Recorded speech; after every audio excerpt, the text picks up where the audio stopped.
Great. All right, so I think let's get started. So welcome back. Yesterday we went over support vector machines, like the geometrical significance of it, and how to write its optimization based on like maximum margin classifier. Okay, so we're going to like quickly review this in this one slide before we move on to other parts of the SVM that we want to discuss. So SVM is a linear classifier, right? So it's like we're trying to, again, estimate the parameters W and B of that linear classifier, which happens to be the equation of a hyperplane that maximally... Get started. Can you hear me? Can you hear me? Yes, we can. Okay, so all right, great. So you were able to hear everything that I was speaking right now. Yes, great. So we're trying to learn W and B for this plane, which happens to be maximally separating two classes, right? So it is a like maximum margin possible. But then we also learned about the fact that do we want to do a hard margin classifier or a soft margin? So difference between hard margin and soft margin was, in hard margin classifier, the margin has to be decided in a way that there are no points, data points inside that margin, right? So in that case, the training error has to be exactly 0. So as you might have known that if to ensure that property, your margin can be very narrow as well, because it's a strict rule, hard margin. So we try to relax that notion by introducing a kind of slackness, by allowing some points to enter the margin, and at some points can even jump across the decision boundary and be misclassified, right? So we allow some kind of misclassifications or margin violations. So we call those as soft margin classifier, in which margin can be a little broader than the hard margin, but the hope is that even though your training error might not be exactly 0, but your generalization is better and your validation error is much lower than hard margin. So this form that we discussed is what the soft margin classifier was, and this was called as hinge loss, right? This is the loss associated with SVM. You can take a square of this as well. That's again fine. It's another form of hinge loss, but then that's what the hinge loss is, the loss function for SVM. So it's a quadratic optimization problem. And as I mentioned last time, this is called as a primal problem. In optimization, we have two forms, primal and dual. So this is called primal in the sense that you're optimizing for W comma B, right? So if you notice that this together, they can be thought of as a D+1 vector, right? So you're trying to find out these D+1 parameters in a primal form, right? So if you solve this, you will directly get W's and B's associated with your hyperplane, right? So so now just ignore this one fx in between. We're going to show how that is possible. But the overall hunch is that SVM can be formulated as a linear classifier where this is nothing but it's saying fx is W transpose X plus B, where W can be sigma alpha I yi xi, right? So this is something new. We know the form above. That's what we want to learn. But the second form is basically saying that your set of W, right? Your W, the parameter W, can be thought of as a linear combination of your data space, right? And that comes from a theorem associated with SVM, right? So we'll try to look into that when we go next. So my next focus right now is, while we have studied about hinge loss and hard margin classifiers and soft margin classifiers, I want to represent it equivalently in a dual problem. So we saw the primal problem in terms of W, we're going to represent those equations in a dual problem, right? But then let's motivate what the dual problem is all about. So in any constraint optimization problem, suppose you have minimizing x squared subject to x greater than equal to b. So this is your objective and this is your constraint, right? So if you have no constraint, your optimal solution is x star equal to 0 with no constraint. But when you have constraints, you try to limit your feasible region, right? So now your feasible region, that means the space on this graph where you can select your x is all on the right hand side, right? If you're so don't think of this b as the b of SVM. Okay, this is a little bit sidetrack to introduce what dual problem means. So if x is greater than equal to some constant, so in this case x is greater than equal to -1, then your feasible region is basically everything on the right hand side of this vertical line. So of all the candidates, right, because okay, not that, okay, it's this one, right? If x is greater than equal to -1, right? So of all these candidates here, right, which one happens to give you the least point in this parabola? Well, it's the same value because 0 happens to be in the feasible region, right? Similarly here, if your feasible region is x greater than equal to 1, that means your choice of points is now on this side, right? This side of this point. So you can see that the minimum of the plot now happens to be here at x star equal to -1. So that becomes the solution. So it always depends on what your constraints are. Your solution will depend on what your constraints are, right? So how do we solve such an equation where we have a objective and a constraint? We have seen a form of this even before in regressions and all those things, but let's formally introduce this. So we call something called as Lagrange multipliers. Now what that does is, just focus on the right hand side of this graph, right, of this page. So you have this equation minimizing x squared subject to x greater than equal to b. So if you remember, we talked about how we can bring this constraint into an optimization function and an objective function so that we don't have any constraints, right? So we represent this in terms of a Lagrangian objective, right? So the idea here is that we remodel this x greater than equal to b as x minus b greater than equal to 0, right? Because then it would be of this form, right? X greater than equal to b, or like it's something greater than equal to 0. So let's try to put a constant 0 on the right hand side every time, right? And there's a greater than function. So because of that, we can remodel that objective as a Lagrangian objective where this is from the original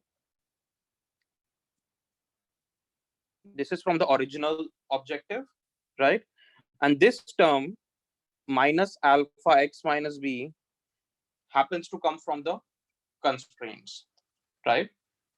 And the intuition here is that so once we bring this in here, what we now have is, after you get this, we try to solve it for maximum of L subject to alpha greater than equal to 0. From here, we solve this, right? So a minimization problem in x square is now reworded into a maximization problem in Lagrangian, such that once you have solved that, you can, so if you see this L, it is dependent on x and alpha, right? It is dependent on x and alpha. So once you solve it based on alpha greater than equal to 0, this function would eventually be L x comma some alpha star. Alpha star is the point where this function maximizes L, right? So now this will become purely a function of x, right? And that can be again reused in your original optimization problem. Hence this form that we see here. You maximize it over alpha, you will get an equation in terms of x, right? And then it would be back to the similar problem of minimizing it, So it's like a min-max. And the notion of min-max is kind of explained here, where you can see that if your, so this is like this equation, right? So if your x happens to be less than b, right? If your x happens to be less than b, right? In that case, x minus b is less than 0, right? So if x minus b is less than 0, you can think of what is the effect of this extra term. We're going to see this extra term that we have here. What is the effect of that? So since we are maximizing that extra term in terms of alpha, so x squared does not have any play. If you're maximizing L, your x square has no meaning because it's not a dependent of alpha. So your objective is now dependent on this part, right? So if your if x is not if x is not in a feasible region, you can see here the constraint is violated, right? If x is not in your constrained region, you can see that x minus b is negative. So negative would turn positive. So you're maximizing a positive quantity, which happens to be infinity, right? Maximum of a positive quantity happens to be infinity, right? So what would happen is, while this term is trying to go to infinity, right, the minimization term which is ahead will try to limit that, right? Because Lagrange is trying to go to infinity, but minimizing on terms of x would try to limit that, right? So that's where you can be sure that it will not be blown to infinity. But for other values, you can see the constraints are well respected. X greater than b, x equal to b, right? If x is greater than b, what you can have here is your x minus b is greater than 0, right? And then if this term is positive, so maximum of negative quantity is 0, because this is positive, alpha is positive by constraint, alpha greater than equal to 0. So maximum of negative function is 0, right? So at what alpha this is equal to 0? Well, the sweet spot is alpha star is equal to 0, right? So in that case, your Lagrangian turns back to the original object because your alpha happens to be 0, right? So you're solving minimum of x square now, right? Again, if x is exactly equal to b, then alpha can be anything because x minus b would be equal to 0. So again, you're solving the original one, right? So in principle, even adding that extra term is not changing your goal. That's what I wanted to motivate. You still are solving for x square, but then your constraint space are going to dictate what are the possible values you can take. And this constraint comes from the optimization. It depends on the question, right? So you can be rest assured that the constraints will always be satisfied, right? Because if it's not getting satisfied, your minimization term in front of it would make sure that you don't choose that x such that it blows to infinity. So with that, let's try to go back and see how is this applied to our SVM case. So this is a hard margin SVM. Remember, we had minimizing this. The point of adding Lagrangian is we want to get rid of constraints. We want just one equation. We don't want to solve these two equations, because while you're trying to minimize this, how would you take into account that this is respected at the same time? So we try to bring this into objective function and get rid of constraints, right? So that's what we are trying to do. That's the effect. That's the whole idea of Lagrangian.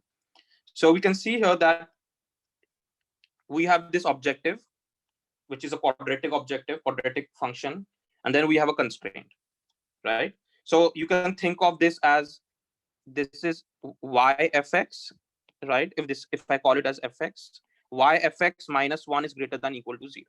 And we have seen this before, because in order to ensure that in a hard margin there is no misclassification, the sign should be same.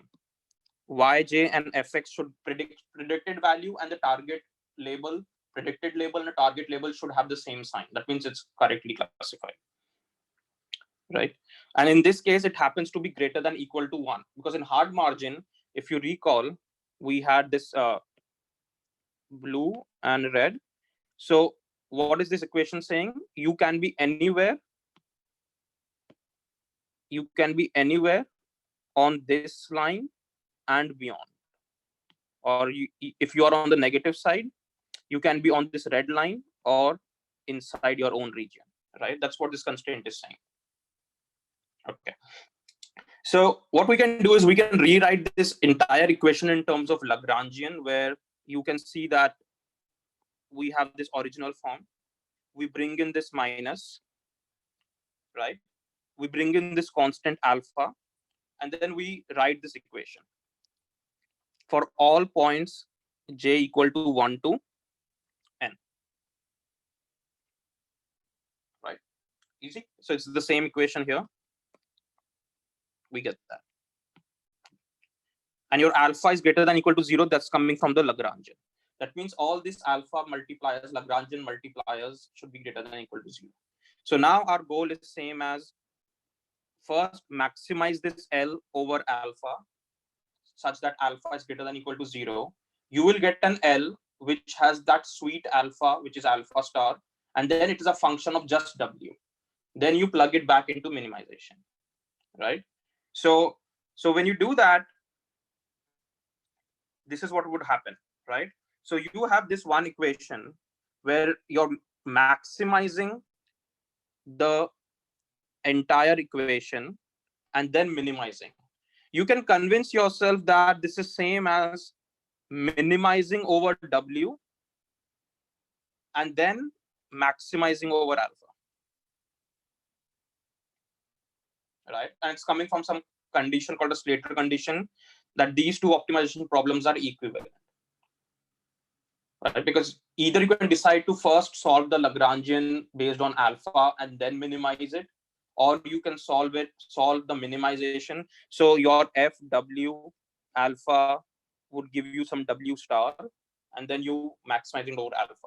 Now, the question that comes up is, why are we interested in alpha if we have already solved for fw star? Because this first min would have already solved it for that sweet w star, right? The idea here is the whole business of doing this dual form is to find out this alpha, which would be a vector of n cross 1. Just be careful here what we're trying to do. This is d plus 1 cross 1, right? Like w's and b's, if you want to stack it up together, that's fine. But w is d cross 1 and b is a constant, right? So see here that your d is the number of features and alpha is the number of data points. So as I told you last time, that the reason we go into dual is because that solving the dual problem would give us alpha. It will return alpha. Now, since alpha is order of n cross 1, right? It's a vector.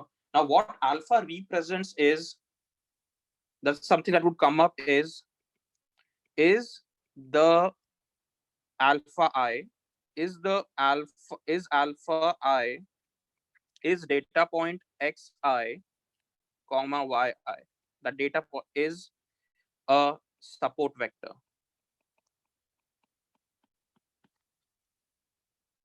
Is xi comma yi a support vector. So alpha would give an information of data points being a support vector or not. So if you remember, support vectors were the points on which our classifier rested, right? Whereas both on the negative side as well, right? And then there can be some points which are like the civilians, right? Inside your land. So alpha is trying to tell you that if you are a civilian or if you are at the at your margin, right? At your boundary. So basically, the intuition is this alpha vector is like, we try to do optimizations so that alpha happens to be sparse, such that you know that alpha is greater than equal to 0. That means every alpha I equal to 1 to n greater than equal to 0.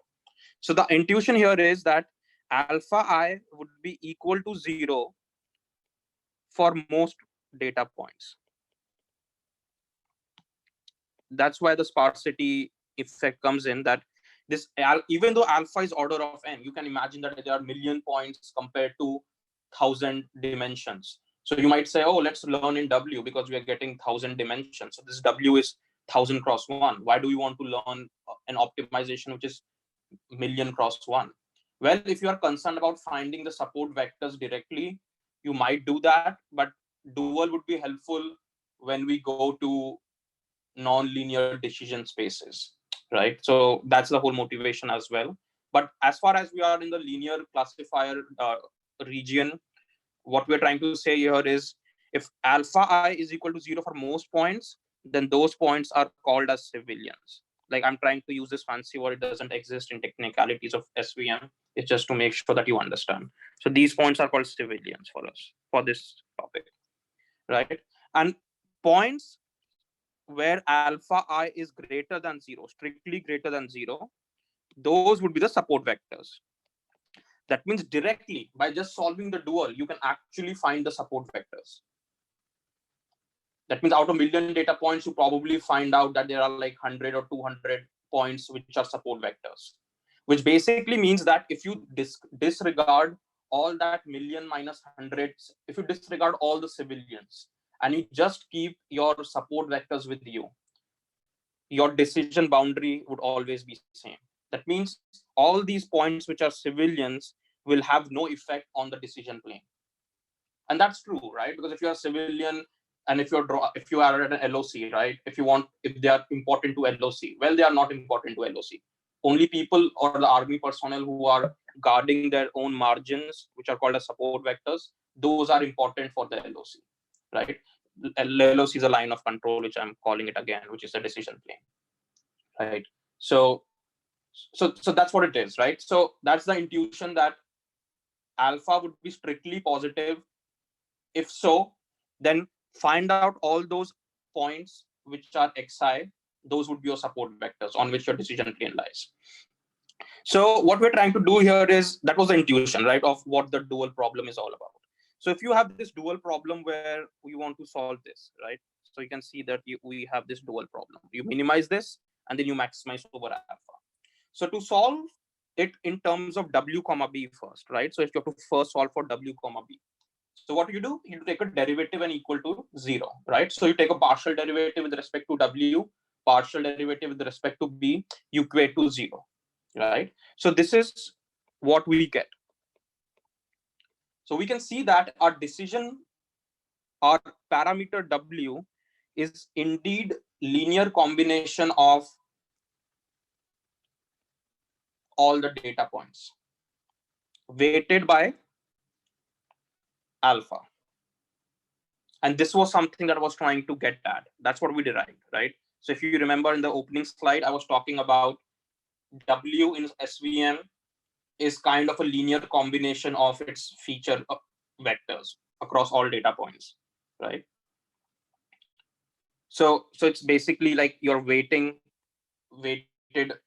sum of across all data points, right? So this unique form that we have found out can sometimes be misleading in the way that means it depends on all the million data points, all the billion data points. You can be like, oh my God, this sigma is such a big quantity now because it goes from j equal to 1 to n. Now, can somebody tell me that why this sigma should not be an issue for us? Even though n is million, billion, this sigma should not be an issue for us. Can somebody tell me why?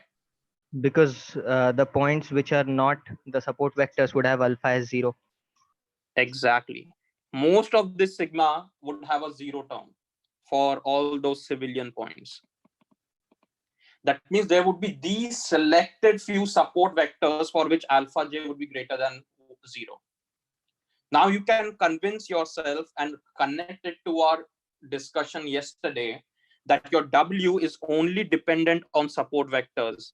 So I can say that this equation W that we have is basically sigma alpha j yj xj, where j equal to 1 to number of support vectors and your j are basically those points which are support vectors. So a sigma is not over the million points or billion points. It's not over the entire data set.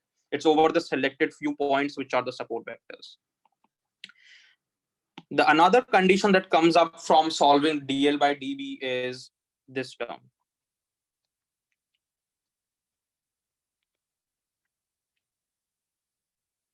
Right? So this is that term that we probably would use in creating the dual form of this equation. Because see, this one is in terms of w and alpha. Right? Ultimately, we want to create a dual which is purely in terms of alpha. Right now, this is in terms of both w alpha, w and b. Sorry, this was in w and b, and then this was taking care of alpha. So it is function of both w, b, and alpha. But now we want to get into pure alpha. So what we have done is, in order to get this equation, we substitute w into that equation. If you substitute w into that equation, right, you would see that this term that we have here, I'll come back to the questions, don't worry.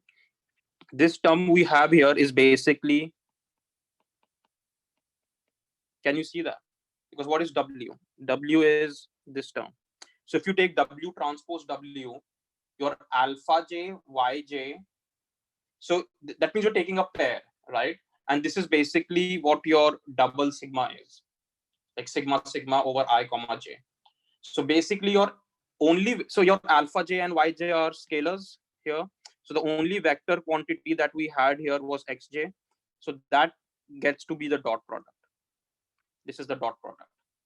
You can think of it as xi vector comma xj vector, right? And when you plug this w back here in this equation, please do this derivation yourself. I'm just guiding you how to do that. Once you put this w back, you would have this term appear in this equation.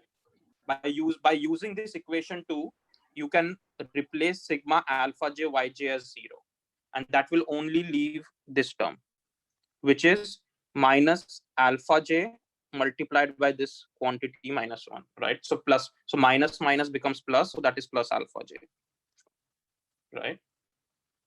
And when you bring in this w here, I don't know if you can even quickly see this. If you bring this w here, right? So it will only choose the jth term, right? If you choose a jth term, it would be this equation. And you can replace this equation, this term as 0, because its constant is 0. So you will eventually end up having only the terms that you see here, right? So that becomes your dual problem, where you can get rid of w and b, and it's purely in terms of alpha and the dot product of the data points. So the primal problem, which was strictly in terms of w, right, is now same as equivalent to solving this equation purely in alpha, where alpha is a vector n cross 1. And the constraint that we again have is, in order to do this, we had used this constraint, sigma alpha yj equal to 0, right? So yeah, let's stop here for questions on. So this is all for hard margin SVM, right? Soft margin is again similar to this, but let me know if you have any questions. First of all, let's go to raise hand. Yes, Ram. Could you please explain the last part where we are taking the pairs? Why are we taking pairs? Where? The yi, yj. Why are there two variables in this? Oh, this is coming from, okay.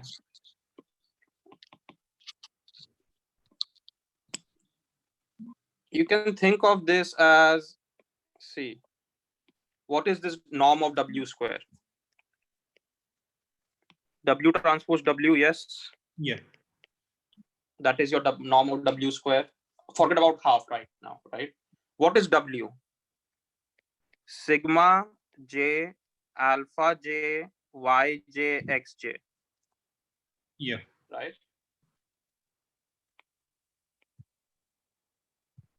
So see, if you put this into a matrix notation, right?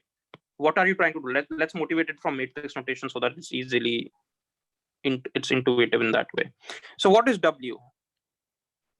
W1, W2. Let's take 2, right? W1, W2. What is this, my friend? Can I say this is the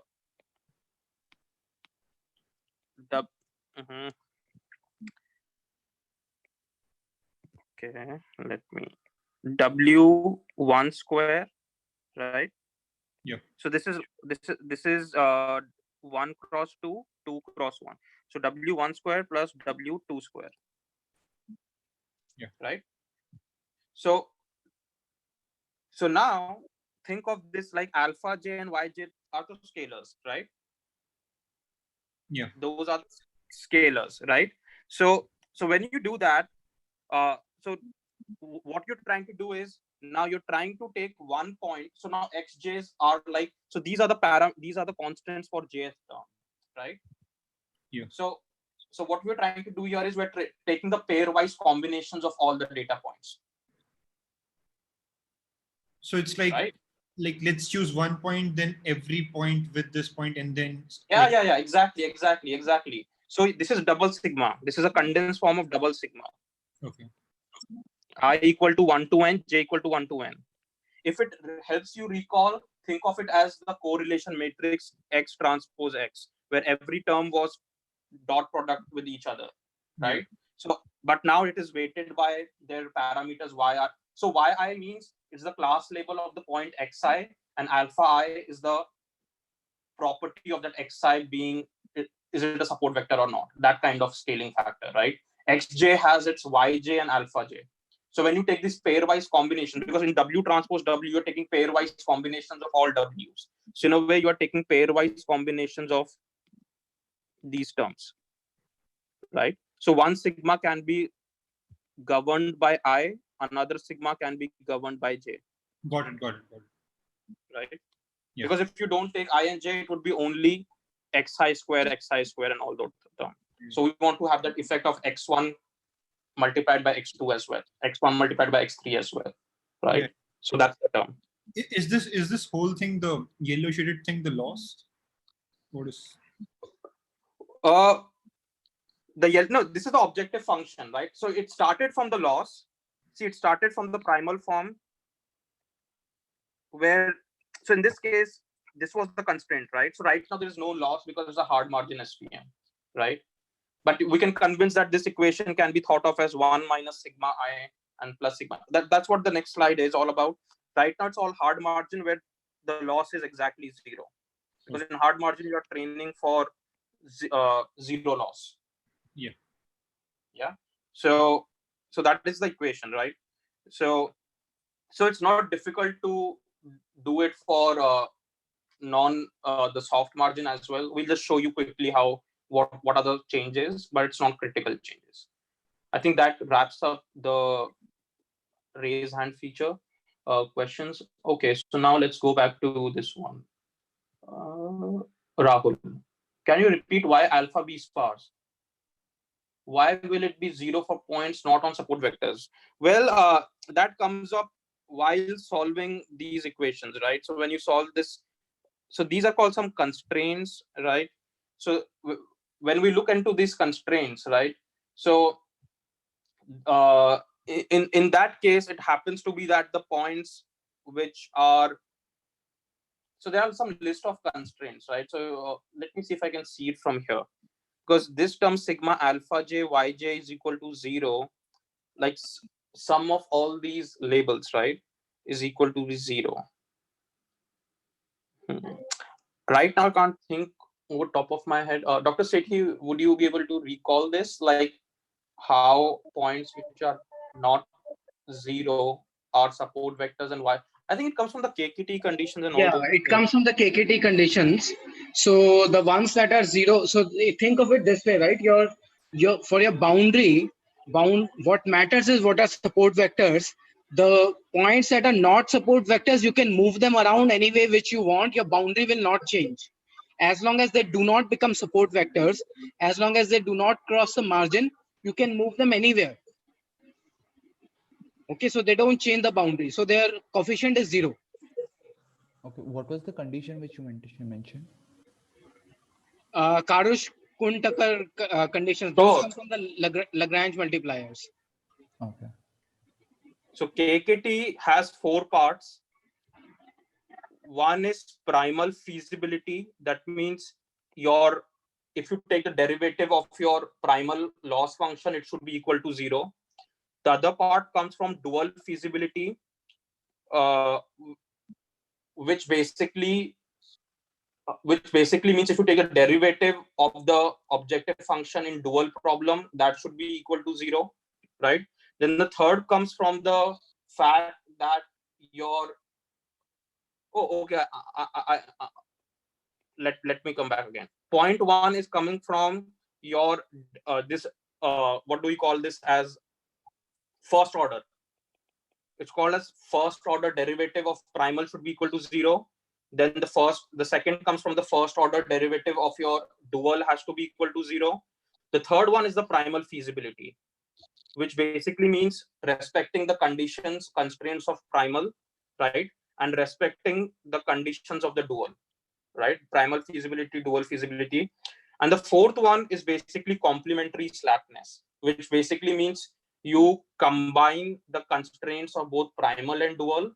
And probably from there, it makes it easy to identify that, okay, can I see it from here? Yj equal to 1 and minus 1. So if it's 0, yeah, there's something called as complementary slackness. Complementary means you have constraints of primal, you have constraints of dual. When you multiply these to each other, then it should be equal to 0 in a way that you can identify that if the points are satisfying the primal, then in those cases, your alpha j has to be equal to 0 exactly, right? Or alpha j should not be equal to 0, because if you're satisfying the primal, that means those are your support vectors in a way, and then for that alpha j should not be equal to 0. So maybe read more about the KKT conditions, right? Because I'm not sure if we can cover all those here, but let me just give you an intuition that this alpha j happens to be the So property. if you want to study more about the KKT conditions, in the Bishop book, it's explained very well. There is a appendix on Lagrange multipliers, and then it's used back in the SVM chapter. Basically, what alpha equal to 0 means that point does not change the boundary. Changing that point does not change the boundary. Okay. Okay. Sure. So the book is Christopher Bishop from Microsoft. So he has a pattern recognition book. I think that book is what we are referring to. Question, Ganga. Can't we consider the eta? Well, this is just for hard margin, right? Right now, I'm just explaining for hard margin. You can take eta for the soft margin. Okay, let me just keep the screen here, right? The only change is happening because of the eta is now alpha is bounded rather than being alpha greater than equal to 0. Alpha is bounded, and that's why dual is great, because in that case you can get rid of all those etas and all those hinge losses and everything, and you can see that the dual problem for soft margin is exactly equivalent to dual problem of hard margin, only for the difference of this upper limit on C or upper limit on alpha, right? Because you can see that if alpha upper limit is C, because you are kind of scaling this term with this, so your alpha is kind of respecting that maximum limit of C, right? So that's the only difference, and you can again do the same process as a homework. Whatever we did here, do the same process on that hinge term on the right hand side, and you would eventually end up having the same equation, but alpha would be constrained by C. Okay, where did the summation of alpha come from? Summation of alpha. Oh, summation of alpha, that extra term. Okay. Where is this one? See this. Alpha j multiplied by -1. So so this minus gets plus. So you have alpha j times 1, right? Hopefully that explains this notion, right? Why Ashish, let me know if it's not clear. Just write it down there. Why are we maximizing the sigma term in final equation? Well, this was all coming from Lagrangian, right? So we motivated it from the fact that this is what we had, min max, right? But this is equivalent to saying max min, right? So now this shaded part min, I'm just going by the usual tactics. If you have to minimize an objective function, you take the quadratic. This is a quadratic problem. That means your local minima is your global minima. So if you have to minimize it, you can put the first derivative equal to 0. And that's what all this derivation was coming from, right? Why did we do this? Because we are trying to solve this shaded part, minimizing this. And once we solve that, we get W as some linear combination of xj's, all the data points, and you get a second condition alpha j yj equal to 0. We plug those back into the equation, and then see that maximum was still hanging there, right? We didn't touch that so far. So that is the maximum that pops up here. See, that's the maximum. That's the same maximum. Okay. Any questions from YouTube?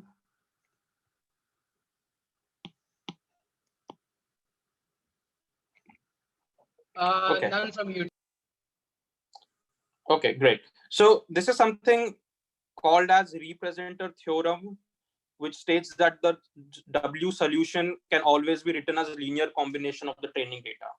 And we didn't do anything. We just, Yeah, I raised my hand. Apparently you had already, yeah. So I had moved to the chat because that time. Yes. So this is in response to a chat question regarding why alpha j is 0, right? For points that are not on the boundary, for points for non-support vectors. So it's pretty simple from the condition if we look at it. So the Lagrangian. Let me know, because I think it's something hidden here. I'm not able to see right now. No, it's there in that min max big dual expression only. So the W dot xj plus b yj minus 1 thing is positive for non-support vectors, right? And alpha j is also positive, and you have to maximize with respect to alpha j. So the whole thing is positive when alpha j. So the whole thing is increasing when alpha j is more positive, which in turn makes the expression decreasing because of that minus sign. So the best value is alpha j equal to 0. Do you see what I'm saying? W dot xj. Okay. So I get that. So this alpha j is positive. So the expression is greater than or equal to 1 for support vectors. Yes. Right. So this is greater than or equal to 1 means this is greater than or equal to. So this term entire square bracket is positive. No, for non-support vectors it would be positive, right? No. For non-support vectors. Yeah. Yes. For non-support vectors. For non-support vectors it would be positive, which means whatever, if alpha j is not 0, then it is decreasing with respect to, I mean, alpha j equal to 0 would give you the best value. You have to maximize with respect to alpha, right? Yeah. So alpha j has to be 0. Yeah. Great. Yeah, I get that. And if it was a support vector, it would have been exactly equal to 1. 1 minus 1 would be 0. So alpha does not have any role. You can't actually say anything about alpha j. So you would have to consider alpha j some value about it. Greater than or equal to 0, but alpha j is equal to 0 for non-support vectors. So the remaining ones are the support vectors for which alpha j have to be greater than 0, right? Because this term is a constant 0 for support vectors. Yeah, I think Yes. Yeah, great. Yeah, that's what you can get.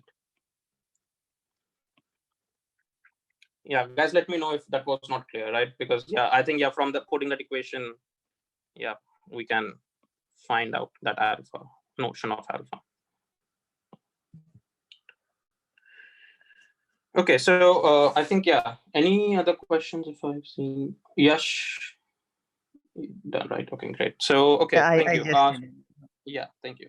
So yeah, so this is the entire thing, right? So yeah, we already did this, right? So we already this is again, so this was borrowed from some other slides, so this is back to original slide. So you're trying to motivate the same thing, right? So this can be taken into the soft margin as well, where it's a hinge loss, and you end up having the same equation.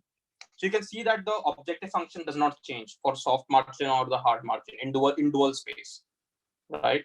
In dual space, it does not change. The only effect of soft margin is this: the alpha is bounded. So that's what we had to do, right? We had to learn D parameters for primal and N for dual, right? Now, if your N is very, very less than D, right, then dual makes sense, right? Because your order of N is much less than order of W, in which you want to learn this, right? But also one more important aspect of dual is see what it is depending on. It is not depending on one data point. It is depending on the inner product of any two data points, right? So in order to calculate this objective function, we just need to construct a kind of a matrix where we have these inner products of all the terms, right? Can call it the correlation matrix. So dual form only involves xj transpose xk, and this is what gives us the power of taking the fact that the dual problem depends on only the inner product of the actual data points. That means it does not even depend on, so in this case, you might need to have the information of xj and xk to take the inner product, but we will see that how we are going to leverage this property that it depends only on the inner product to solve non-linear SVMs, which we called as kernel SVMs. That means the decision boundary is no longer linear, right? So this is again the revision, right? You can see that for KNN classifier, you had to have at least k data points based on which you find out which class does it belong to. So you need to keep track of data points even during a prediction stage. But for SVM, as we said, we just look at alpha. If alpha is 0, that means those are civilian points. They do not have any impact. So you can discard all those points which have 0 alphas. And there are many such points because alpha was sparse. So the ones that are non-zero define the support vector xi, right? So in that case, you just only need to have W and B to be able to classify based on sign if it is a positive class or negative class, right? And that's where this equation eventually came back, right? So this is nothing new. Let me now explain this, what this was. This was Wx is W transpose X plus V, and my W was sigma alpha I, yi, xi from I1 to n. So if you put W there, you will eventually have this term. So your prediction, so this is what your prediction can be, right? If you take the sign of sigma alpha I yi inner product plus B, I'm not writing what's there in the inner product. Hopefully you understand what is there. It's the same quantity, right? Now this I equal to 1 to n, you might think that, oh, there are so many n, but guess what? This is only from n support vectors. If there are like 10 support vectors, 20 support vectors, your sigma is over 20 elements only, right? Because for them, alpha I would be non-zero. For others, alpha I would be 0. So you're taking this dot product xi for any test sample x, you take dot product with xi, where xi is from the list of support vectors. Where xi is from the list of support vectors, right? So coming back here, so that's what we have discussed so far. Learning a linear classifier, even if points are slightly misclassified or here and there, we're going to learn a soft margin classifier. So one technique was to introduce slack variable. Then in some cases, your data might be such that learning a linear decision boundary in the original space. This is the original data space, right? This is the original data space, or you can say as features, original feature space. If there are like two features, x I1, x I2, where I can be any number of points 1 to n, right? Now you can see here that linear classifier in this original space is not great, because how would you try to cut it like this? Well, it's not possible, right? So one thing you can clearly see is we might have to learn a kind of a non-linear decision boundary.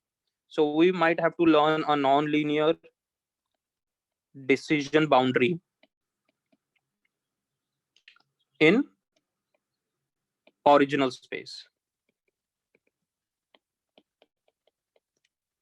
Now this is a challenging problem because of the parameters, because a line was easy, right? You had W and B. Now you never know what the orientation of the data set is. Also, one key thing that to note is we never snoop into the data. We never look into the data and see it, is it arranged like this? Because in reality, it's difficult to do that because it's multidimensional plane. You never visualize that.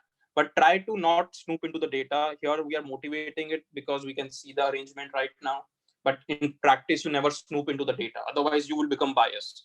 So we solve it using linear classifier. If your accuracy is not good, then you try a non-linear classifier. And your hope is somewhere at some point, based on your validation, you find a good classifier. So in this case, you can see the non-linear decision boundary you have to learn in original space. But one of the important aspects of SVMs, the power of SVM actually comes up when we have non-linear decision boundaries. Why? Because what we have is now the intuition is that can we take this original data and transform it into a higher dimensional space such that these points that we have here can now be linearly separated by some higher dimensional hyperplane. So the intuition here is, now this is easy example. Just suppose we transform it. So we transform every data point by some function phi, right? So which takes x from this domain and it creates a higher dimensional plane where the features are represented as phi x, right? That's the transformation, right? So when we go to that plane, the hope is that you can have a linear classifier in some higher dimensional plane. And if we can transform this non-linear decision original space into a linear decision surface at some higher dimensional, then we can use the original SVM that we always have as a linear classifier, right? Now, the only issue that we have is this is most of the times unknown.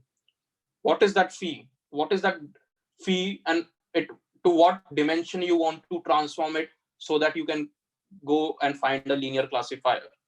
Right now, it's easy. In this example, you can take it to a three-dimensional plane where you can assume that the blue points would be raised from the screen, and then you can have a plane which divides the red points which are on the screen and blue points which are hanging in the air, right? So in this case, we will see that the linear classifier is not appropriate where in the original input space, whereas here it was appropriate in original space. So that's where this entire business of dual would be revisited. So let's talk about this one, right? So if you have a point like this, where x1 and x2 are two features for every data point, I can use some polar coordinates to transform it in a way that all the points which are greater than some r star, all the points which are at the radius greater than r star are one class, right? Which is the right hand side of this one. All points which are less than the radius r star are here. and theta is like all the 360 degrees, right? So what you can have is all the points which are within the region R. So that means this is going up till infinity, right? In this case, it basically means that you have from minus, because that theta, if you take theta from 0 till 360, so yeah, that's where your all the points would lie, right? 360 degree from 0 degree, right? If you want to just create that space, right? So basically now it's all dependent on a linear class. So now in that plane, you can learn a linear classifier, right? So in this, so in R and theta space, the we can modify it and we will now learn a linear classifier, right? So where, and the property of linear classifiers, remember, in dual problem, linear classifier, dual problem. We have seen primal in the last lecture, but here we will focus on dual problem for linear classifiers. Your f x is sigma alpha I y I xi comma x plus b, right? That's what it was. Yeah. So you can see here that for linear classifiers, to learn a linear classifier, you need to take the dot product of two data points. That means if we are here, the linear classifier is sitting in this theta r dimension. It's not here. So that means this xi comma xj, right? So basically your this one, right? This dot product, right? Now it's no longer x, because x was in the original dimension. So what we're trying to do here is we are going to rewrite this fx. I'm just giving you an intuition before I go in detail. Alpha I y I, that was the transformation, right? Phi xi comma phi xj, right?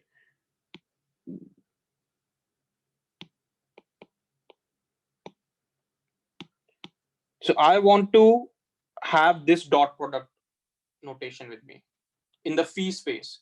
That means I need to first know what is the new vector phi xi, what is the new vector phi xj, and then take the dot product between the two, because we are no longer in the original space, right? So that means you can see here that in a linear classifier, your dot product has converted to a dot product in original space has been converted to dot product in the high dimensional feature space, right? So this is what our goal is, to be able to estimate this, because if we have that, we can solve the problem. So the whole idea is, what is this phi? Because if we know that transformation phi, we can do that. So in this example, small example, let's say our phi x1 x2 is a transformation from x1 x2 to r theta, right? So in that case, let's define what our r theta would be, right? So let's say from a 2 cross 1, we are trying to do 3 cross 1. From a 2-dimensional, we are going to 3-dimensional space, where now original feature x1 and original feature x2 will now have 3 terms, right? So every data point will now be characterized by a 3 cross 1 vector rather than a 2 cross 1 vector. So it will be x1 square, x2 square, and root 2 x1 x2. And the idea here is that if you take that transformation, it would take that x1 x2 into the 3-dimensional plane, where this axis is x1 square, x2 square, root 2 x1 x2, and these points would be separated like this. You have all the squares, all the circles sitting here, and all the triangles sitting here. They have been like distributed on this x1 square comma x2 square comma root 2 x1 x2 plane. And then there is this linear classifier or linear hyperplane. So now data can be said to be linearly separated in 3D. So that means the problem which was non-linear in the original input space can be solved using a linear classifier in some high dimensional feature space, right? So in generally, this is what we have to do. Your x would be transformed into phi x. That means your original d-dimensional W. So d-dimensional X would be transformed to a capital D, right? That's the higher dimensional. So the original equation, when there was linear classifier, what we used to have was this: W transpose X plus B. Now that notion of X has gone for a toss because we are no longer in the original input space. We are in a high dimensional feature space, which is phi X. So phi X is called a feature map. So that means my new equation is all about phi X. Okay. Can somebody tell me quickly, if I do this, if the property of phi is this, what does it indicate? Linearly separable data? It's not about the data being linearly separable. It's basically means phi X equal to X means phi is kind of, come again? The original space, we are not changing anything. Yeah, exactly. So that means an identity, right? So it's an original space. That means that phi is basically you're taking as an identity function, right? So basically what we have is the original X is retransformed into the same feature itself, right? So you can see that now we can think of, so we can discard this notion of X and we can always think of linear classifiers as this, where if phi X happens to be X, that means you're learning a linear classifier in the original domain. But if phi X is not equal to X, it's at some higher dimensional plane, that means you're learning a linear classifier in the phi domain, right? So just keep that in mind. So that means when you are doing kernel SVM, right, we'll talk about this kernel thing. So if this is the kernel SVM equations in a way, then if your phi is identity, kernel SVM is basically a linear SVM in original space, right? So we will now stick to this term, phi X. Now see this, your classifier was W transpose phi X plus B. Your learning is this maximizing this term in hinge laws, right? So what is the difference? So the difference would be this one, right? Simply map X to phi X. That means and in the hope that in phi X data has to be separable. If you transform it into some plane where the data is not separable, then you have not done anything great. So the idea is to transform it in a way that the data at that phi space is separable. And then we solve for that W in that high dimensional space, which is RD.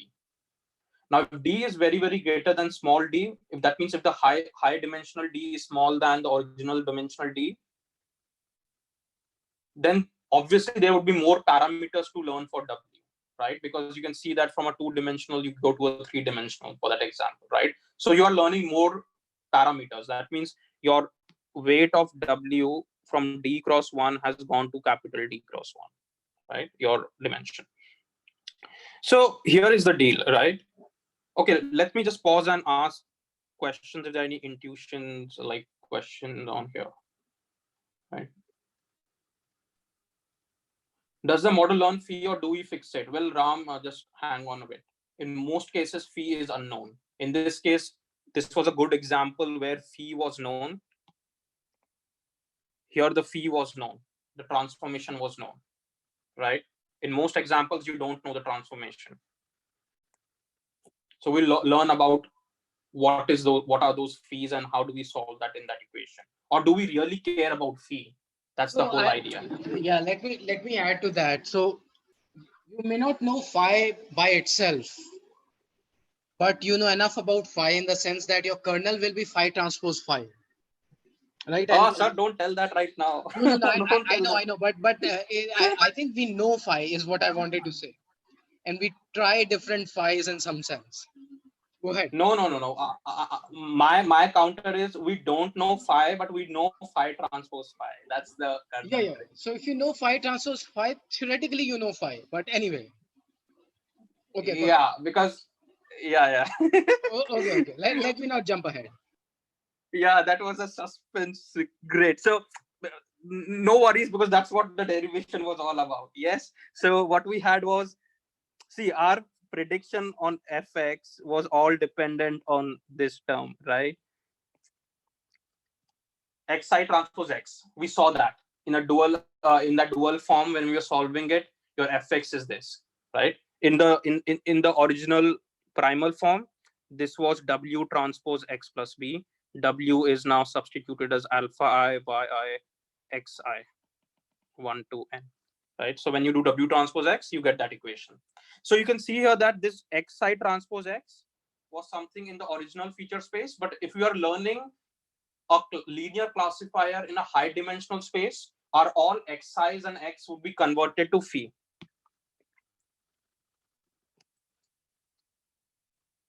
This should not surprise you guys, because we convinced ourselves that we will stick to this definition now, where phi x can be x if it was a linear classifier in the original domain. But in this case, we are just simply following the rule, right? We have not done anything new.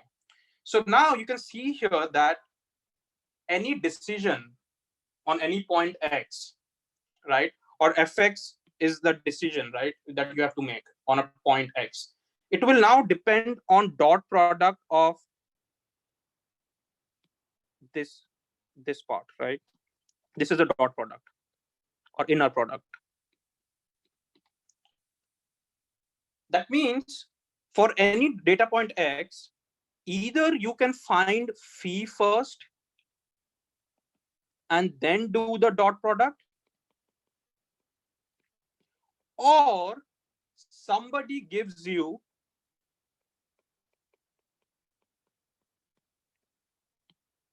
this function.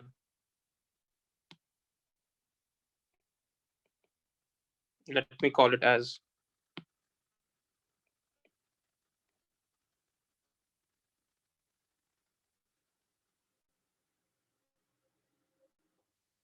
this is a very important point here. I will repeat, in order to find decision for any point x, we need to compute this sigma and then take the sign, right, to calculate that decision, right? So that means it depends on fx first. So to solve for fx, we need to know that dot product, because other quantities are already known. Alpha I is known from the learning. So here the model is already been learned. It's a classifier. So alpha I is already known, which points are support vectors, which are not. Yi is known from the supervised learning problem training data. Labels are already given to us. B is again learned from the classifier. So the only issue here is find the dot product. Approach one is, I already know phi, so I can transform xi and x to phi and then do a dot product. Or there is some genie who gives you that, hey, disregard everything about phi and a dot product. I'm directly going to give you this function k. So k xi comma xj is basically dot product of xi comma phi xj. Now, you guys tell me which one is most favorable to you. If you had two choices with you, which one would you go for? Would you go for case one or case two? Case 2. Why? Because then I don't have to calculate, and it will be valid for a lot of phis. Basically, case one has a lot of computations. First of all, it depends on that phi is known. That's the first assumption. Secondly, that phi is huge. It has a d-dimensional. D can be very, very greater than d. That means you're first estimating all that capital D transformed vector. Then you're taking a dot product with a D cross one vector, with a capital D cross one vector, with a capital D cross one vector. Compared to that, you have this one-shot solution, which is case two, where it only gives you a scalar value and you have nothing to do with explicitly calculating the dot product. So that means if I give you k with this definition, you just plug in xi, xj, out comes a scalar quantity, right? So in that case, This is basically what is called as kernel trick. So this is the trick with SVMs, which we call as kernel trick, where since our decision is now only dependent on dot product, I can simply do with k xi comma x function. And this is called as kernel function. What is this kernel function? This kernel function basically takes xi and xj, and it basically means that you stay in the original input space. See, the beauty of kernel function is it's not asking you to go into high dimensional space, do anything. It's saying what you have is original xi, xj. Great. I'm giving you this function. Just put xi and xj, and whatever value you get, you just plug it here in place of this dot product. So you're not explicitly going to a high dimensional feature space. So the relation here is that the kernel function is kind of giving you a kind of relation where, let me just tell you what the relation is all about. This is called as similarity. Kernel function gives you similarity between two data points in the original input space. I know there are hands raised and there are questions. I'll come back after I wrap up this small discussion. So when we have this similarity measure, see what it's trying to say. It's trying to say, stick to your original dimension, which you already have from the original data set. The similarity between 2 points xi and xj is related to the angle of separation in a three-dimensional space. What is the significance of dot product, guys? Dot product gives you projection, right? Mod A, mod B, cos theta, which is A dot B, right? So that cos theta gives you angle of separation between vectors, for example, A and B, right? If theta is 0, A and B are very similar points because they are collinear. If theta is 90, A and B are perpendicular to each other, right? Cos 90 0. That means if xi and xj in the original input space are very close to each other in terms of similarity, we can hope that in the high dimensional space, when you take the dot product between phi x and phi xj, they would have a smaller angle of separation between the two. If your xi and xj are very far from each other in your original input space, then in a high dimensional space, phi x and phi xj vectors would have high degree of separation in terms of angle, right? So this is the correlation we want to draw in, that the similarity in the original input space is to do with a dot product or angle of separation in a high dimensional space. Because see, you have to respect the data. You cannot take the data in the original input space and transform it in a way that the properties of the data is lost. If 2 points in the original input space are similar or dissimilar, the same notion of similarity has to be explained in a high dimensional space. And that's what is being explained here through a dot product, right? So I'll wrap up this slide and then come back to the questions. So what we have here is, we have this maximum of alpha I, and this is what we originally had, right? In the dual form when we were trying to optimize it. So now all that xj transpose x is replaced by phi transpose phi, because this would be learned in high dimensional, right? And the constraints remain the same for soft margin because it has nothing to do with x. So wherever we had the term x, we replace it with phi. So now our optimization for non-linear SVMs is all about this, where we have transformed it into a three-dimensional where we can fit a linear classifier. Right? Now open to questions. So we'll first start with raise hand, Rahul. The alpha i's are calculated before feature mapping, right? So this is prediction. This is Okay. training. You do this, then do this. Yeah. Because this would give you alpha.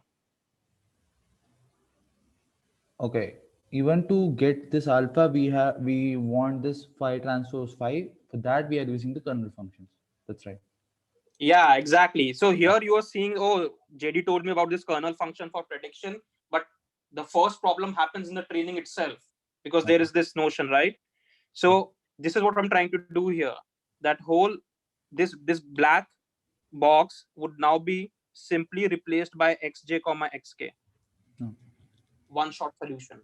It's a function, you plug in xj xk, outcomes of scalar value. Oh. So I'm going to just hide this, right? That's the entire kernel trick. You don't need to go to high dimensional spaces.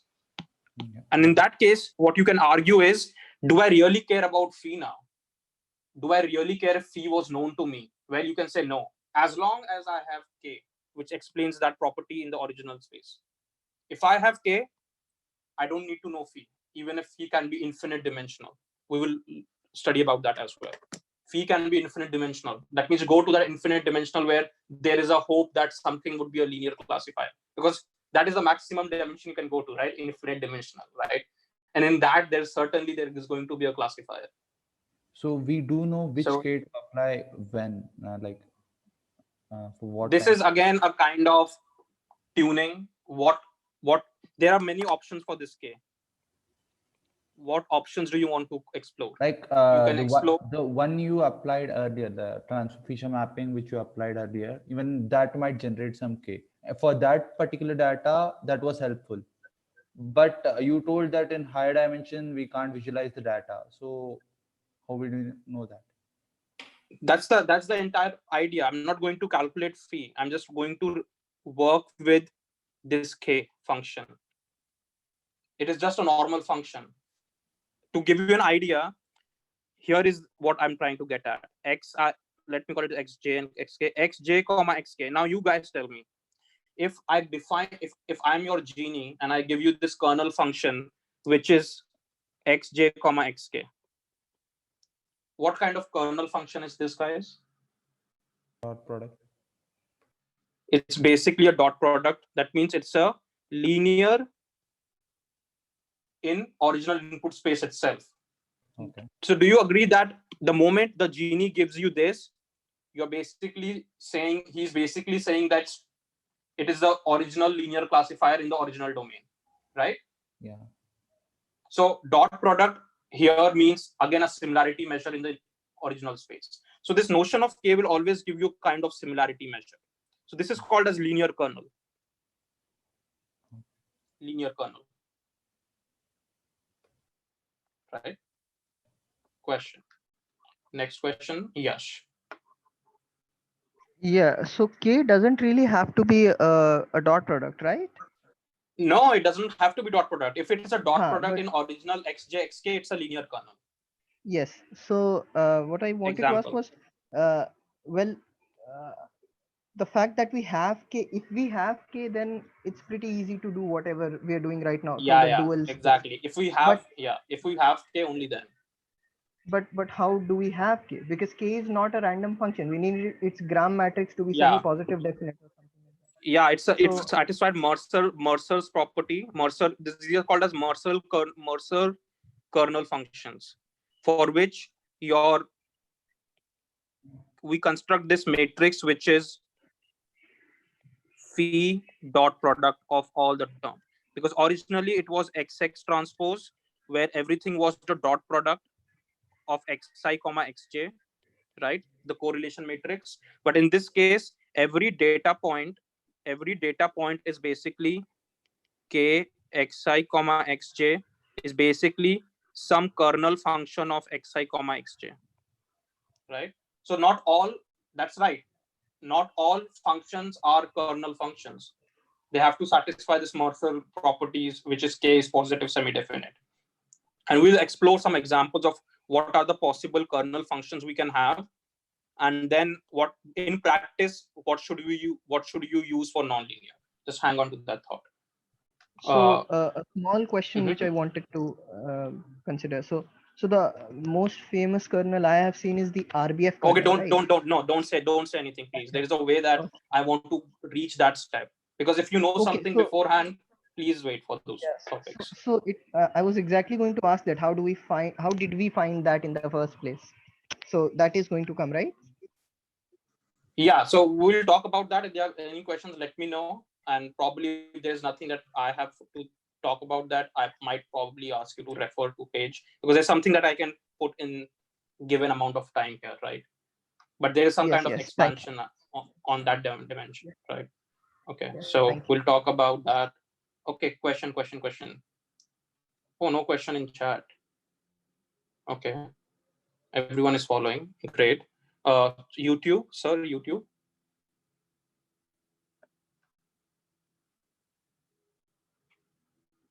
Any question from YouTube? Any TA around? If not, let's proceed. So here is the deal, right? So I've explained all that fact here in quick summary. This is known as kernel function, right? So we're going to replace this.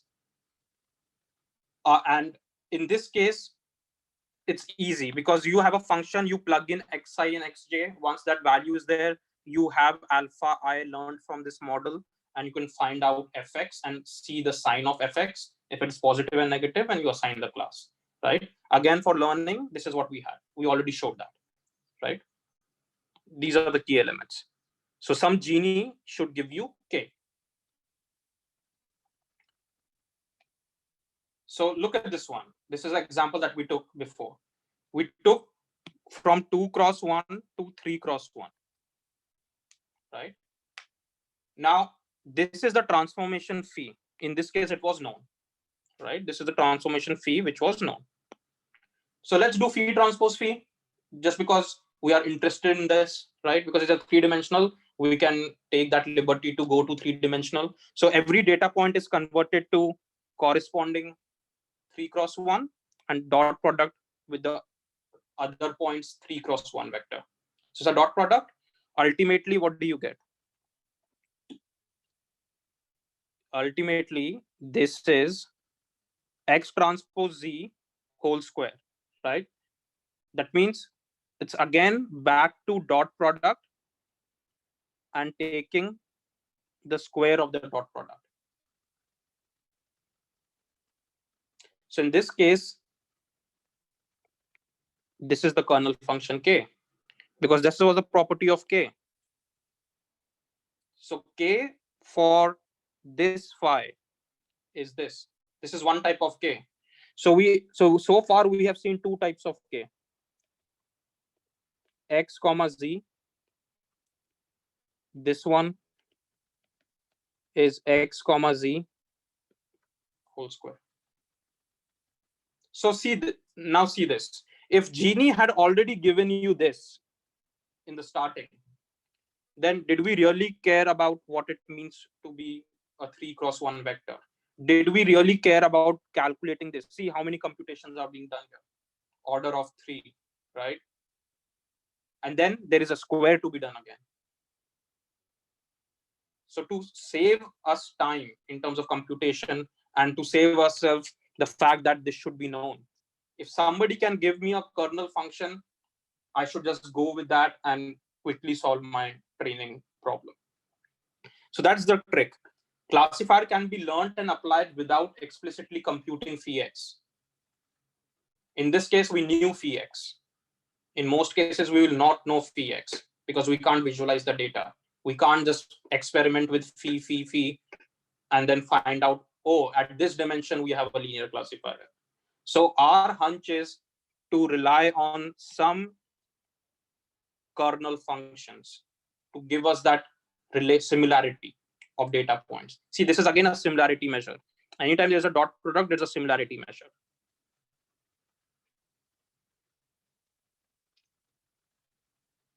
And always know that when we are doing this learning,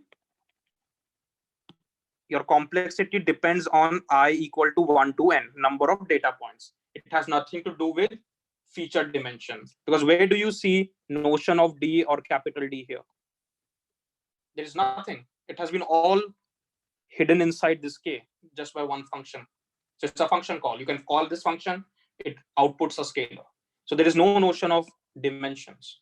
So even though you take it into higher dimensional, your only complexity would be on the number of training samples, because your alpha vector would be n cross 1, which is a dual problem, right? So here are some examples. The linear kernel is what we had shown. Polynomial kernel is something similar to this 2-degree quadratic kernel that we showed here, but it has a kind of a better generalized form as 1 plus x transpose. So you can consider this x, just consider this x bar as z. It's the x bar does not mean it's a transpose, right? It's x comma z. So for any 2 points x comma z in the data points, this is the dimension, right?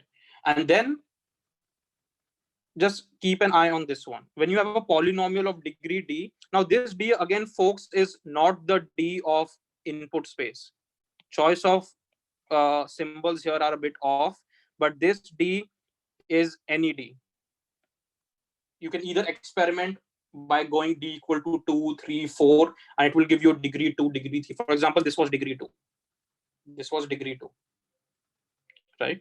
Degree 2 kernel. So you can have any degree kernel as long as a polynomial kernel, right? And there is something called as Gaussian kernel, which basically takes that dimension into infinity.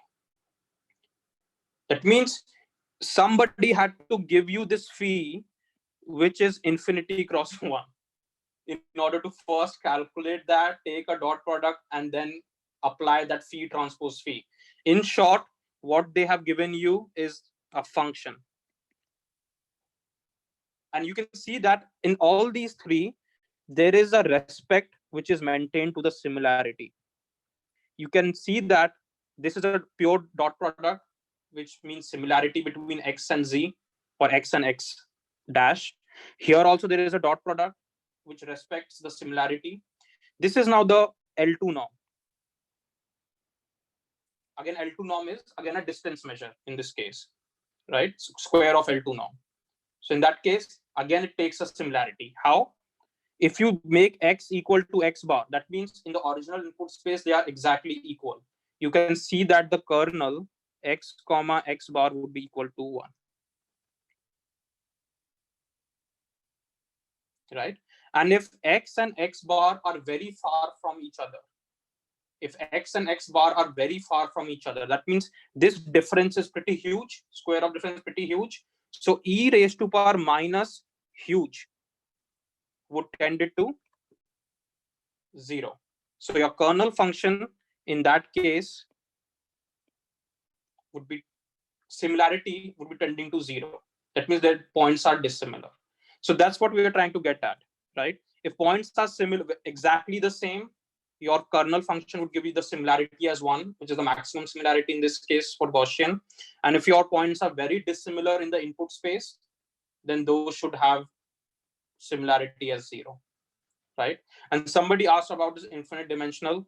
Well, I might be like, I might not remember in top of my head, but this has an expansion, which is e minus half x square, e minus half, I'm calling it as z, so that's easy, 1 minus x transpose z 1 factorial plus x transpose z square 2 factorial minus x transpose z cube 3 factorial, and it goes till infinity, and hence it's called infinite dimensional Taylor expansion. Thank you. Right, because this series goes up till infinity, and see, we are taking all these degree kernels one by one, so we are going at infinite dimensional. So in practice,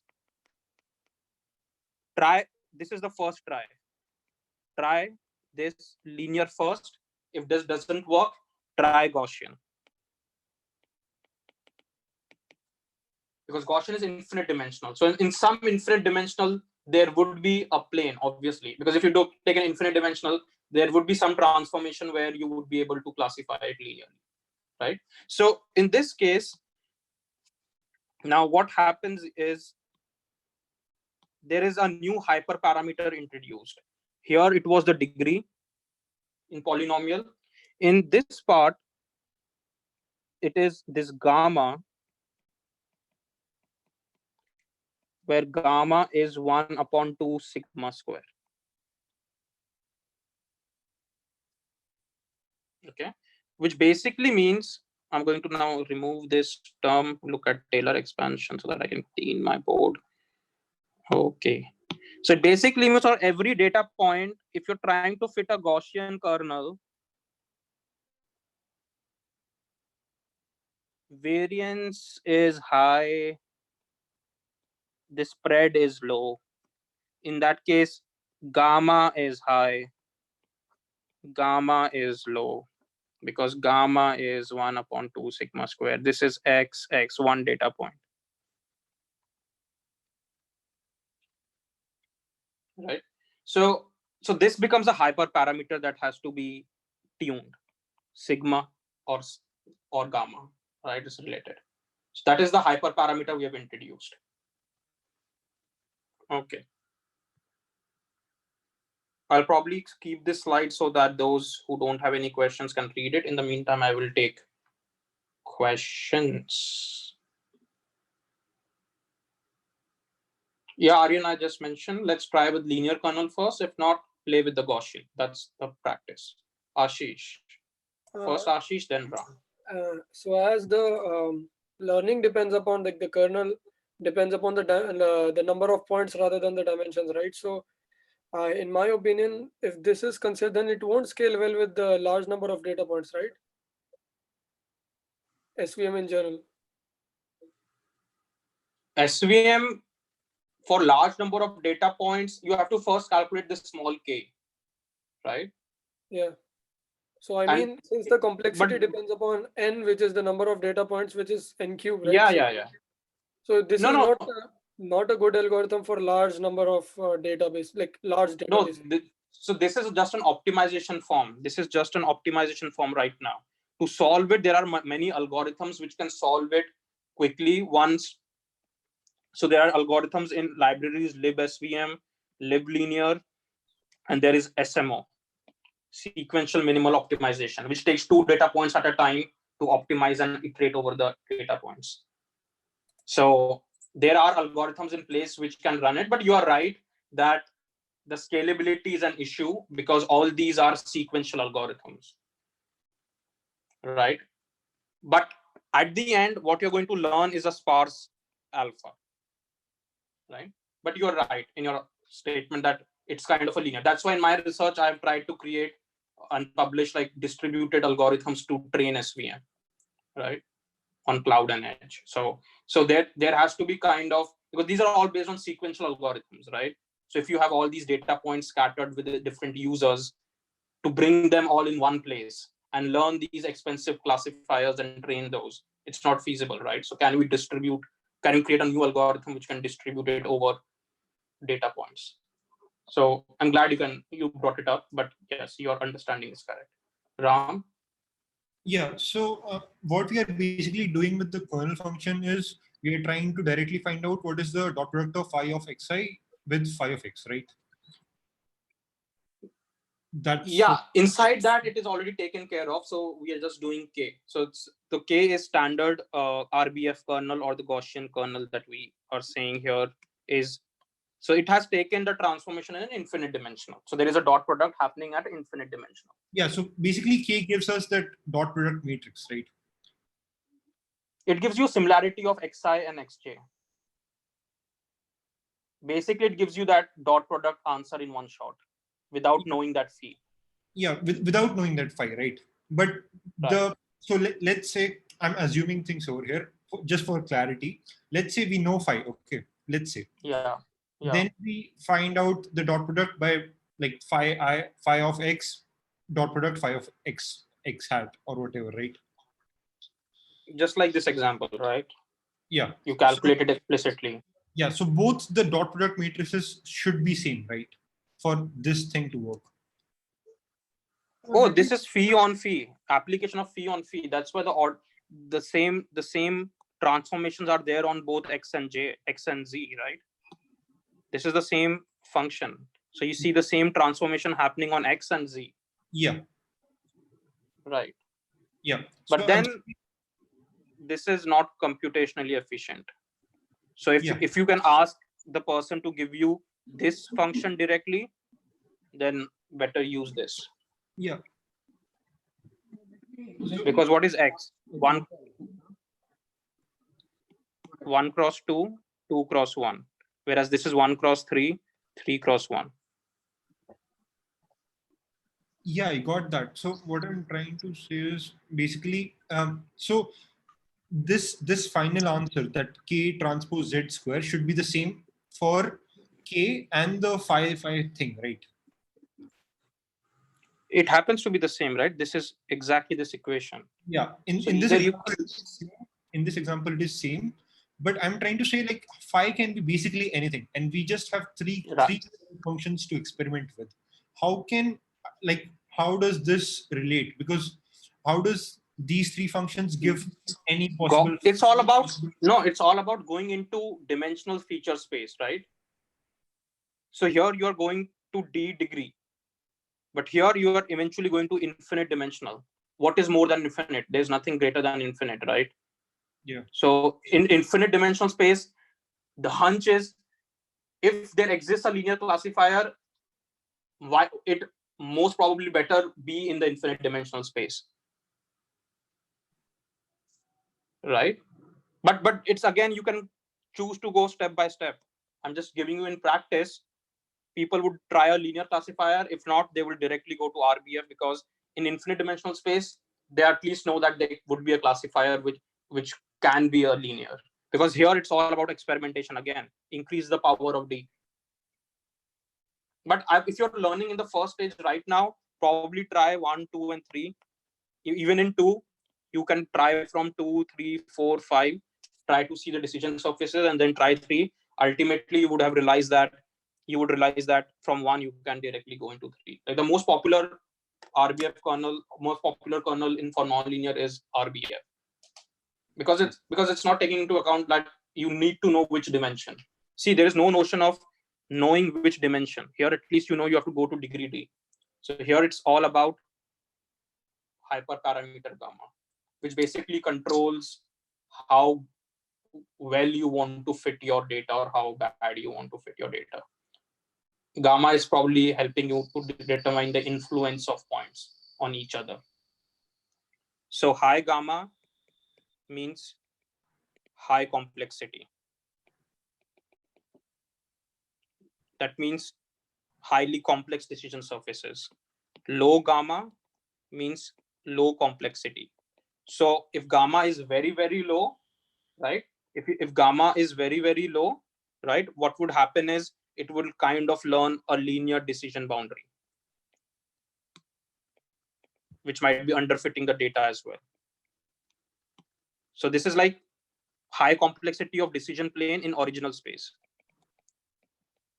If you have high gamma, you would learn a highly complex, like all this wriggle, like all this classifier. If you have a classifier sitting outside and inside, right? Points sitting inside and outside. But if you take a very, very, very low gamma, you would see that what it would mean is every point can influence the decision plane. So think of gamma as degree of influence. If you have high gamma, that means your radius of influence is very small. See, your radius of influence of that data point is very small. So in that case, only if you are support vectors, then you would be able to influence the decision plane. But in this case, your degree of influence of a point is very large. That means points which are sitting far away from the actual decision boundary are also influencing in a way. That means it will try to learn a best approximation, which is a linear classifier in the original space, which is like underfitting the data. So our whole goal is to find out that optimal gamma by parameter. It's a hyperparameter. Got it. Thanks, Sid. Yeah, so even for a simple function like this Gaussian function that you are seeing, right?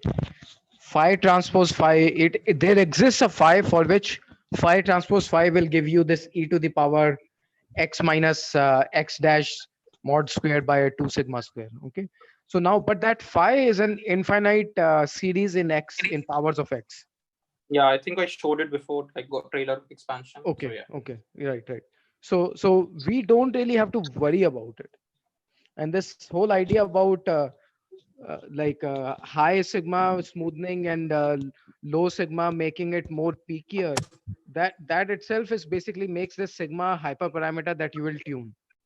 So your kernel is actually fixed because you choose a sigma and you choose the form of the kernel, which is x minus x dash mod square by 2 sigma square e to the power minus of that, right?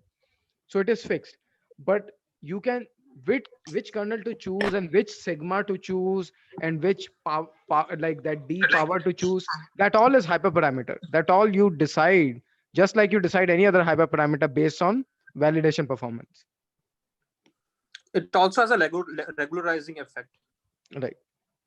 because you're trying to again decide how much complicated decision surfaces you want to learn, right? So you choose a gamma for which you have a good amount of generalization. So this gamma, even though it's a hyperparameter for this Gaussian kernel, it kind of its effect is kind of seen as a regularization parameter as well, in terms of regularizing your decision surfaces, right? Any question in the chat? So were you able to answer everything in the chat? I think yes. I think Okay. I just came back from my household chores and Okay, answered some. sure.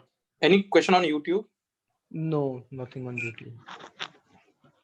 Last time we had C that is either 0 or 1 telling us about classification being. We had C. Capital C was the penalty, right?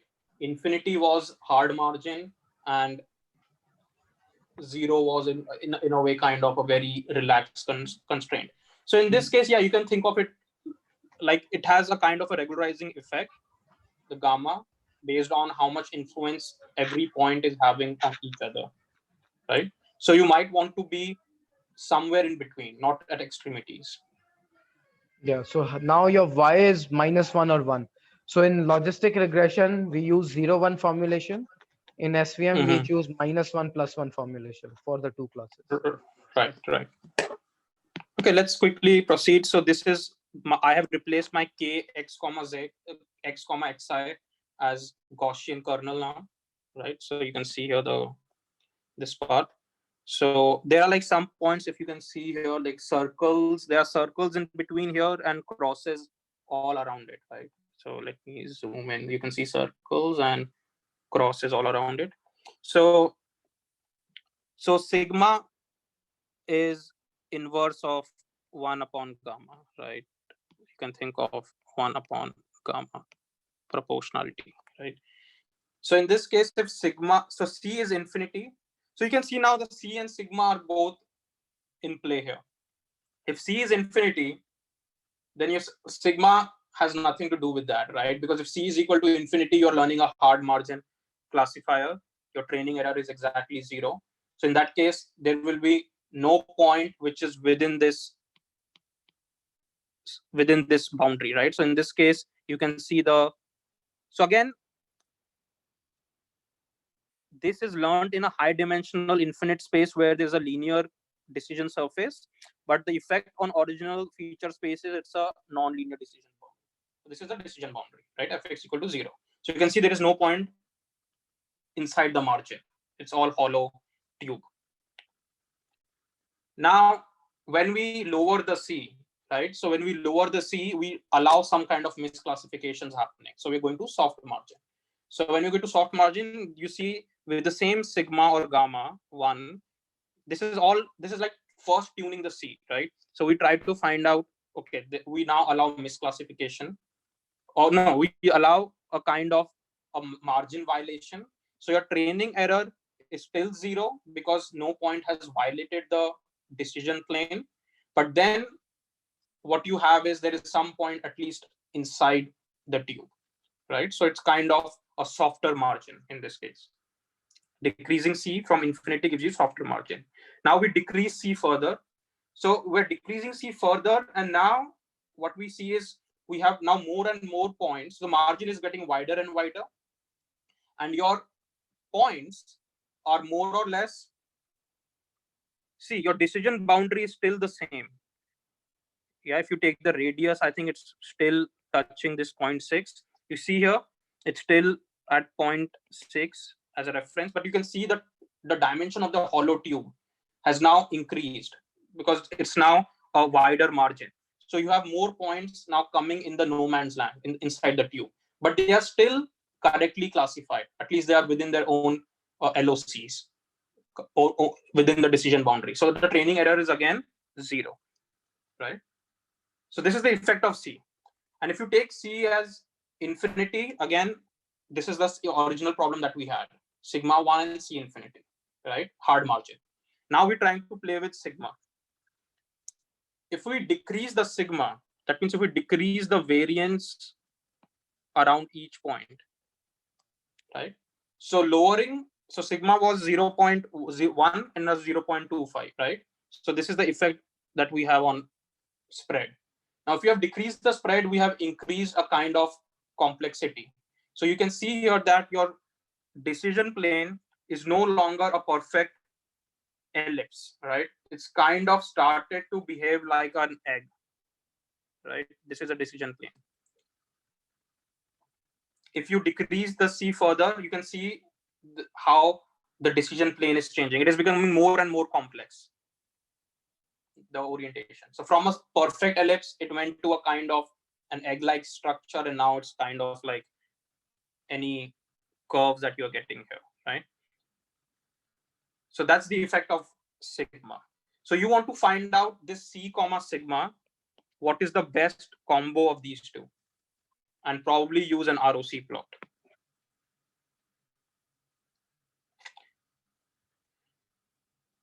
So in summary, what we have is classifiers can be learned for high dimensional spaces, feature spaces, without actually having to map the points into high dimensional spaces. How? By using this kernel trick. That means data may be linearly separable. Now, nothing is guaranteed, right? Data may be linearly separable in high dimensional space, but might not be linearly separable in original feature space. So you're trying to estimate that we're going to a high dimensional. That's why we play with RBF directly, because something should be existing at infinite dimensional. And basically what we have here is, for that we use a kind of a kernel function. And this kernel trick, guys, is not just limited. It's not limited to SVM. It can be applied on regression problems as well. So we learned about ridge regression, right? Which was linear ridge regression. There is something called as kernel ridge regression. So if you remember, we had this matrix, right? X transpose X plus lambda I, where X transpose X was a square matrix, right? This was a square matrix n cross n.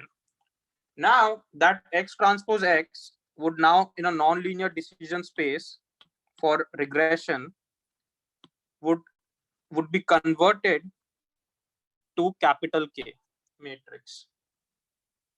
Okay, this capital K matrix is the same K that we have been talking about, that rather than now being a linear kernel, rather than just being a inner product, it is kind of a kernel function of xi comma xj. Every point is a kernel function of xi comma xj. So we can replace this to K plus lambda I whole inverse, where K is positive semi-definite, because X transpose X can have eigenvalues as 0. But then luckily we have this ridge term, which makes this entire bracket as positive definite. Hence inverse exists. So this is the property of that K. It's nothing new.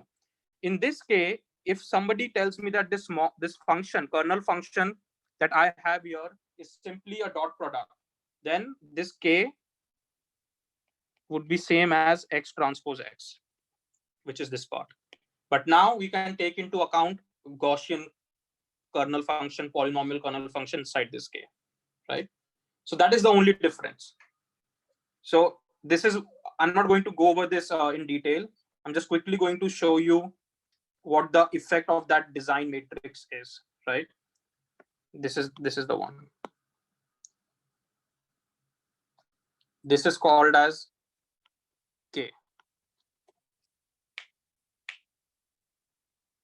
Right? So we had this term X transpose X plus lambda I whole inverse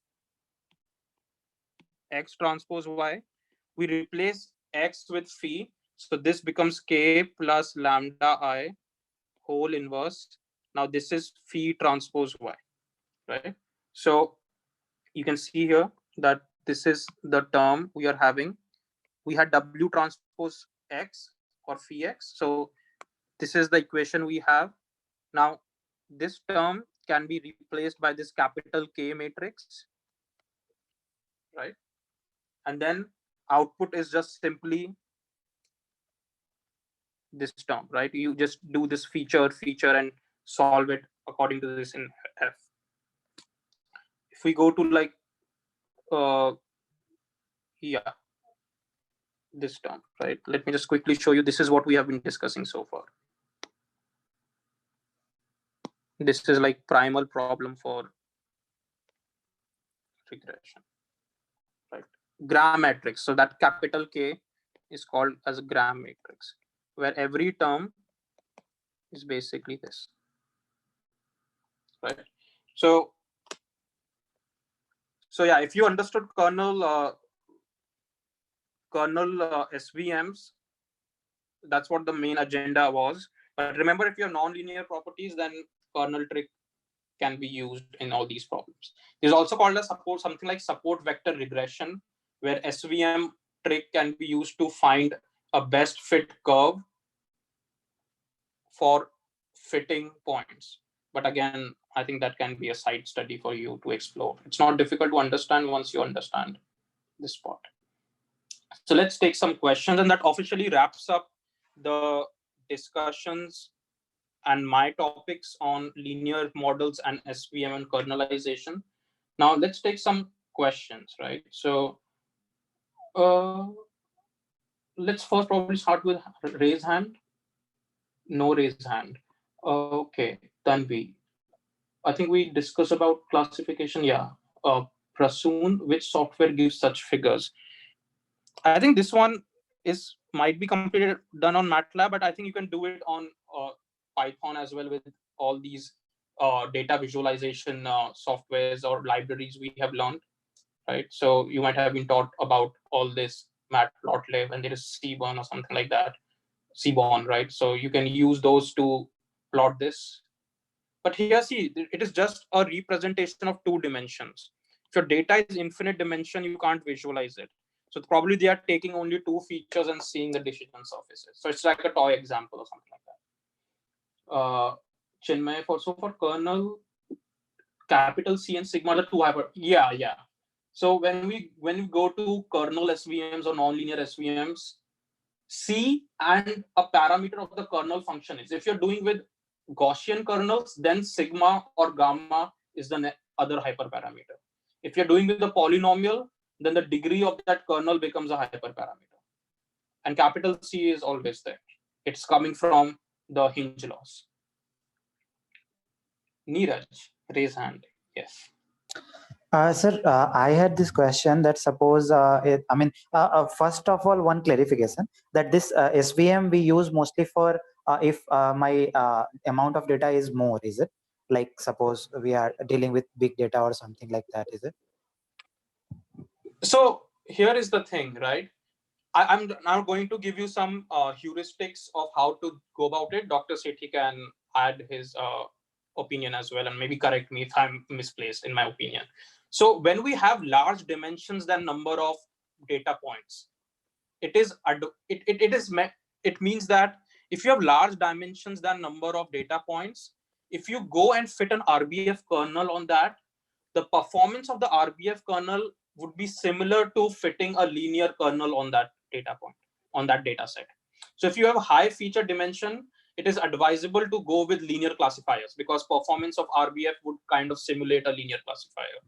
But if you have more data points than number of features, then probably use a linear classifier. If you don't get a good accuracy, then directly jump to RBF kernels and try to do C and sigma or C or gamma fitting or hypertuning to get a good accuracy on validation set. So for large number of data points, yes, you can use this, but there's a catch. If you're solving a dual problem with large number of data points, right? So you're learning an order of n. So all the complexities would be in order of n. So in that case, there are some special solvers which are in all these packages like libSVM. There's a liblinear, which probably libSVM probably has SMO, which is a sequential minimal optimization. Now that is correct that you have an order which depends on n, right? So in that case, they try to do 2 samples at a time in SMO. They try to do an analytical approach just by taking 2 samples at a time and going over the entire data set. So in that way, it is fast, it is memory efficient. Because see, the catch here is, let me talk about the catch in computational inefficiency. Memory storage, capital K, the gram matrix, n cross n. You need order of n square space to store this K matrix, first of all. Secondly, if you're using inverse on K, right, it's order of NQ. So there has to be smarter ways of doing this. One way is people try to do a kind of rank approximation. I'm not going to go into that, but there are techniques to go around that. I'm also doing kind of and distributed techniques in my research as well. So there are ways in order to do that, but it all depends on what kind of data set you have. These days, deep learning is state of the art because they try to exploit, because in all these cases, you need hand engineered features before you plug in, before you call a point as a data vector, you already have features available for it. But if you start from raw images and raw videos, in deep learning, what they have done is they have made the feature extraction automatic. And in that case, you can learn more nonlinear decisions as you go along. You extract the features along that deep learning models and then classify it. There are combinations of where people do a deep learning CNN based extraction, and instead of having a last layer as a classifier layer as a full neural network, they can have an SVM classifier at the end as well. So there are like these hybrid models that exist. So yeah. So yeah, sir. So okay. So the next question I have is that I was reading something about this. There are some tools which plug and play tool which does the hyperparameter optimization, like SIGOPT and all. So I was really wondering, like, I mean, the way you are telling. So we have to, like we have various hyperparameters here, like C and all. Gamma. So gamma and all. So those things we have to do hyperparameter by ourselves by regressively. So let me tell you, when Dr. Sethi taught me machine learning in 2011 in IIT Guwahati, right? So in that case, we had to do it by hand in terms of like experimenting, and still date people do it because this kind of tuning. But then the recent 2-3 years, there is something called as auto ML. I don't know if you guys are following ML research. There is kind of a notion of automatic ML in which you just dump everything to the model, and the model itself will go over all the hyperparameters itself and ultimately give you the best model itself. You don't have to fine tune it by your hand. But if you have to fine tune as an ML engineer, I think in most of the industry jobs in ML, you're probably working with creating a good data set and features and then hyperparameter tuning. That's all. So, sir, then in this auto ML thing, what will be our role then? Go into research.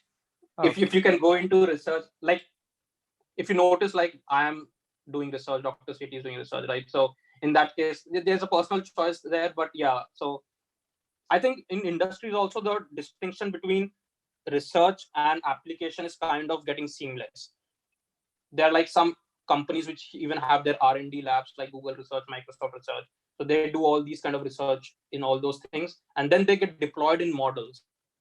That's why if you're an ML engineer, you probably have to understand what is going behind the scenes, so that now what we have learned how the C and gamma are influencing a decision plane. Only if you know all those concepts, now when you're going into a job and doing your job in an industry or a research lab, right? Now you understand that why my decision surfaces are looking like this. You can tell that, okay, what is the effect of all these parameters on these models, right? So this is important, even though there might be libraries which can do all that, but you won't be able to justify the choice of those sigma and C coming from that library that you're talking about until unless you understand what the mathematical implications of all these are, right? But probably, yeah, with AutoML and everything, most of the things are getting automated anyway. So is it this SIGOP thing comes under AutoML? I don't know about SIGOP. Sorry, I'm not aware of I was just reading. Okay, got it. Yeah. Thank you. There's a question: how do you generate these figures? I think we answered that. These figures are now with any kind of visualization tools that you might have learned in the data science track. I think they might have learned all these plotting tools, right, Dr. Sethi? Yeah, but that's I think that requires digging out from the data what are, or from the model which are the support vectors, and then doing all that. Is there in this case, what you can have is you can take only two features. You know what support vectors are, right, guys? From dual problem, you do know which points are support vectors. So when you do that, you can plot this, right? Hopefully I don't know if Sahar has some. Is Sahar here? Yeah, hello. Hey, Sahar, do you have these figures in the tutorials? Yeah, maybe we have similar. Yeah, let's jump to tutorial. If there are any questions on this, let's wind up the task from our side, and then I would be here to take questions. Sahar, you can share the screen and discuss quickly the SVM tutorial. Thank you, guys. I will be here after Sahar is done. Please have your queries ready for me. Thank you again. Let me stop screen share.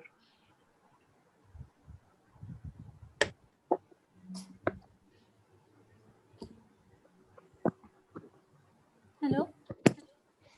Yeah, can you we can see hear. My screen? Yes.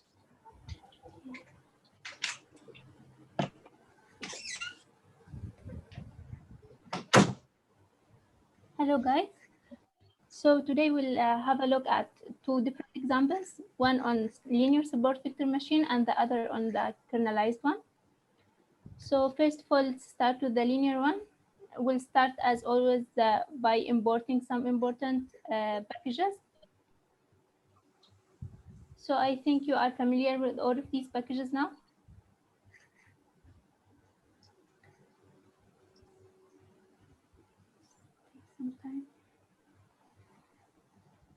Yeah, so here we will use a new package, which is make blocks.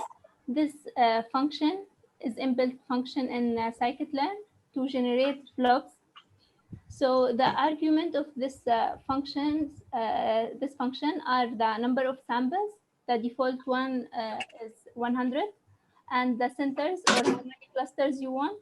Here we choose 2 clusters. The random state just to regenerate the same data, and the cluster STD, the variance of the cluster. So if you choose this parameter as 0.1, 0.1, for example, the cluster will be too dense. If you choose it like 0.9, it will be very sparse.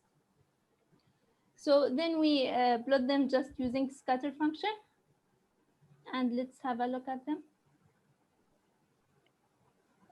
Is there any question on this function? Okay, so as you can see, this data are linearly separable. So we can use just linear support vector machine to separate them. So here we call this function svm.svc. svc is support vector classification. So we are using the linear kernel and the regularization term c equal to 1000. So you can play with these parameters. The plot we have done, that is from the training data, right? Which one? This plot. The plot we have already done, brown and blue. Yeah. Yeah, that one. Okay. It's training data. Yeah. I'm That's asking, imported is from it the that training data? What is it? Yes. So it's a toy example. So we are trying to. Yeah, just we are trying to generate the linearly separable data using this function. Okay. There's a question, sir. Can you explain cluster standard deviation once again, please? Okay, yeah. So here, if you can see, we are using 0.6 standard deviation, right? So each cluster, there is some, it's sparse a little bit, right? So if we here change it into 0.1. So you can see the clusters are very dense now. So there is no such variance or sparsity in this data set, so to speak. Is it clear? Using 0.9, for example? Yeah. It's clear Yeah. now, the student case. Thank you. It will be like this. Okay, let's just start to. So we're just creating toy example, guys, just to visualize linear SVMs. Okay. So now the next step is just to visualize the decision boundary and the support vectors. So let's go through the function. Okay. So here, here we just looking the blobs, nothing new. Then we want to know the limits of x-axis and y-axis. So we just use this function, get xlim. Then we want to create a grid. So the grid, say it's 10 by 10. So we have 100 nodes in that grid, on that grid. So we can create them using this mesh grid function. So here xx are the coordinates of the x coordinates of each point on that grid. So it's 100 point, 10 by 10. So it's 100. And the same as yy, it's 10 by 10 as well, array. Then what to do is to flatten this xx. So instead of being 10 by 10, now it's 1 by 100. Same as for y. Then we stack them vertically. So we have now 2 rows and 100 columns. Then we transpose them. So we have now 2 columns and 100 rows, which are just for each point on that grid or each node on that grid, the x coordinate and the y coordinate. Then after that, we want to use this function, decision function. The input is the xy, the coordinates of each node on that grid, and the output is the level or the distance from the decision boundary of each node on that grid. So this z will be 10 by 10 as well. Now we reshape z to the same shape of xx, which is 100 point. Then to plot the contours, we have the arguments of this function are the xx, the yy, and the z as well. So now we'll choose a color as black to represent those decision boundary and the support vectors. The levels, which means the distance from the decision boundary. So if the distance is 0, so the points are on the decision boundary. If it's -1, it's here, and +1, it's here. And then we use that alpha just to make it takes values between 0 and 1. So 0, it's a transparent, and opaque will be for the 1. The colors of these support vectors. And after that, we'll just plot the support vector, and we plot a circle just on those support vectors. Any questions on this function? Saha, there's a question. Why did we create the grid, small xx and small yy? So by creating this grid, we can just know each node and what's the level or the distance of that node to the decision boundary. So we can just plot this decision boundary and the support vector, know where are they. For example, if they are at level -1, so we know the points are here. So we have one support vector. here. I think question was on this second comment that you have, create grid to evaluate model. So Yeah. why do we have grid? Yeah, so by having our aim is to compute Z, right? Which is the distance of each point on this plane, for example, from this decision boundary. So how to create Z? We need to use this decision function. Decision function needs every point here on this plane to have X value, X coordinate and Y coordinate. So from where to get this coordinates? From creating this mesh grid. Is this clear? Okay, the student has no further queries. Yeah, you can proceed. Okay, so there's still a question that he could not understand it. Okay. Guys, please feel free to unmute and ask so that I don't have to relay, and you probably would be better explain your questions as well. Hello. Yeah, hello. Yeah, I could not understood that why you have created this grid. I mean to ask, what is the purpose of creating the grid? What Okay. what all details is it storing? Okay. So our purpose is to plot this decision boundary, right? And those support vectors to know where are they on this plane, right? Okay. So we need to know the levels or the distance from the decision boundary. For example, if any point on this decision boundary, so the distance from between this point and the decision boundary will be how much? Yeah. Distance from that 0. point.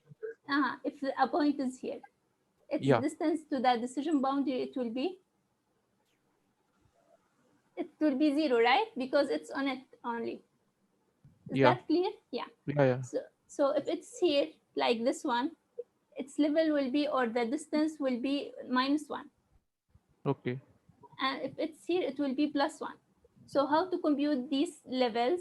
We need to use such a function, which is a decision function. It's inbuilt function in scikit-learn. So there is some algorithm to compute it. Okay. All right. Okay. So the input. So XX, YY are basically the coordinates of those points on that plane that you are seeing, right? Like small XX and small YY are basically coordinates. Right. They are, yeah. So till this point, we need a coordinates as input of this function.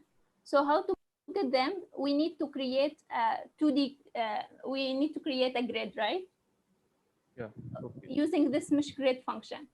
So this mesh grid function, it has 10 points on x-axis and 10 points on y-axis. So the grid will have 100 nodes, right? Because it's 10 by 10. Got it. Okay. Shall I continue or? Yeah, sure. Fine? Okay. So now after we have this 100 points or 100 nodes, every node has its coordinate on x-axis and on y-axis. So YY will be as well 100 points 10 by 10, and X will be 10 by 10. Okay. So we flatten them using this function.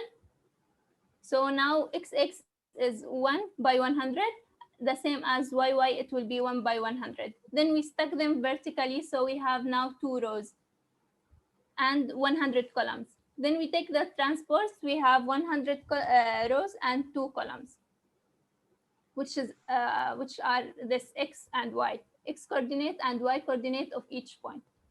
Then we can compute this levels Z. Sahar, before we move to the next kernel SVM, can we change the standard deviation of the cluster so that points are very far? And then let's see how the decision boundary is. Because right now we do see there are support vectors on that line. But let's say if the points are very far, right? So we decrease the cluster standard deviation. Yeah, let's run the data set. Yeah. So yeah, let's see what the decision plane here is. So guys, did you see this?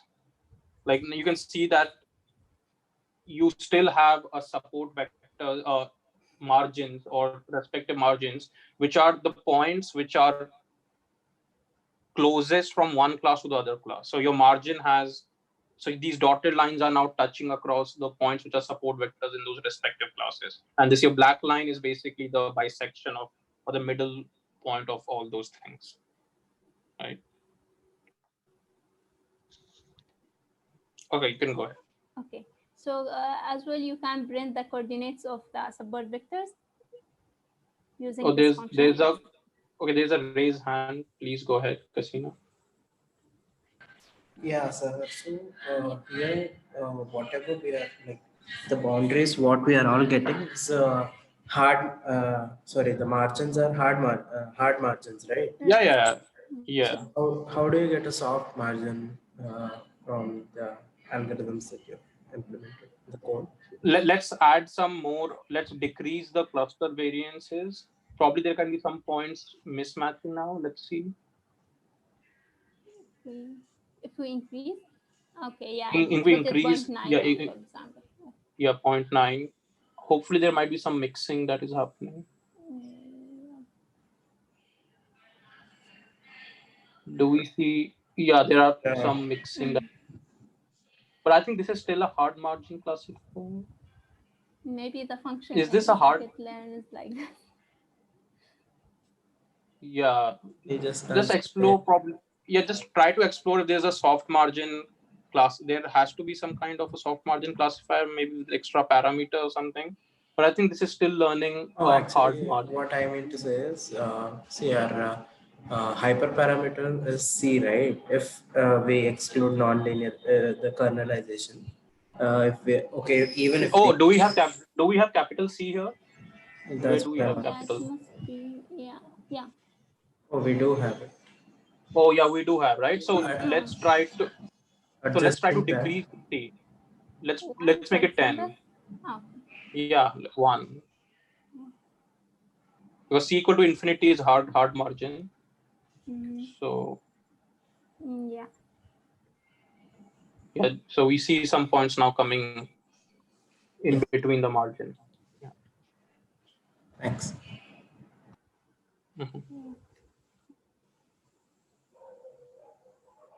Okay, you can go to non-linear. Okay. So here we import the packages as well.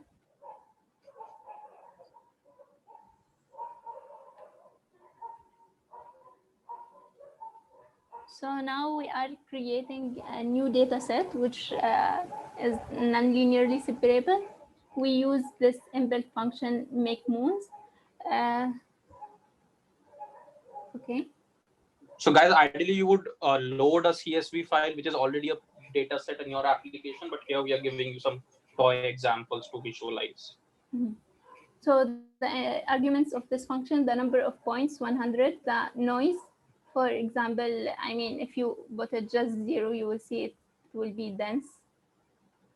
Okay. And here we'll keep it 0.1. And random state just to regenerate the data. You can here we use this blood data set to plot this data set. So I don't think there is something new here. Just where the y equal to 0, first class, we plot this. We take the coordinates of x on the x-axis and y-axis, and plot them blue and squares. Same for the other class 1. So is there any question here? Yes, there is a hand raise. Casino. Yeah, Sahar. So, see, is it these make moons and all are different types of data sets, or for the same data set, you're classifying it like this so that it gives you a linear classification and some other data points where you can get some non-linear classification. Okay, so here you saw, right, when we changed the variance, we got this non-linearly separable approximately data set, right? Yeah. Yeah, this using the blob inbuilt function.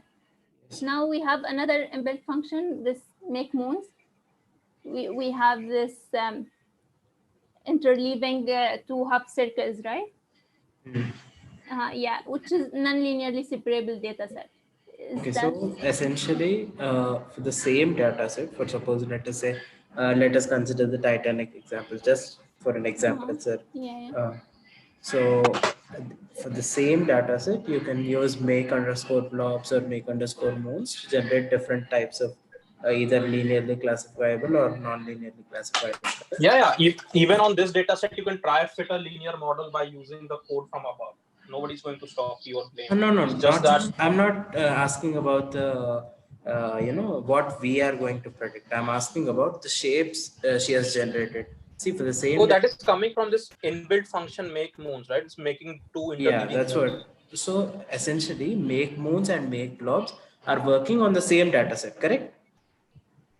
No, they are working on some points which we are choosing. We are just choosing some those. point along.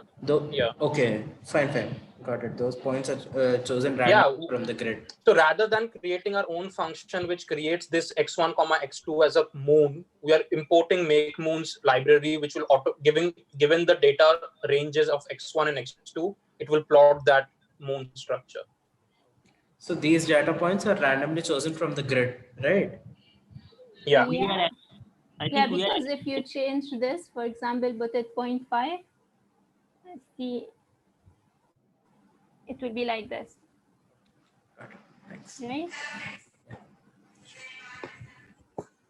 So you increase the noise in generating this data.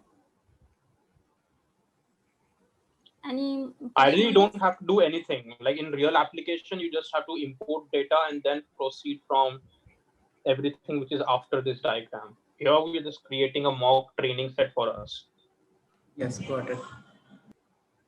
Yeah, let's continue, sir. So now the same, we want to just plot this decision boundary and the support vectors.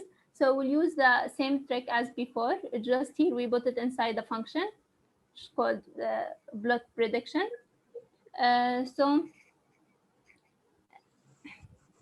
So now as well, we create we decide how many data points on x-axis and on y-axis. So here 100 on x and 100 on y. So the grid will be 100 by 100.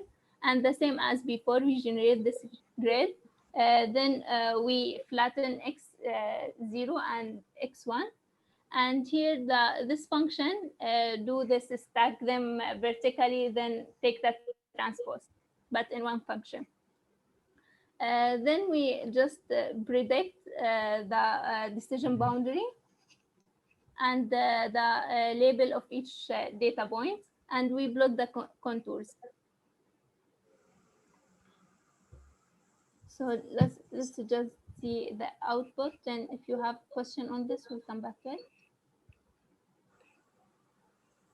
So now we use this polykernel with degree 3, coefficient 0 equal to 1 and c equal to 5.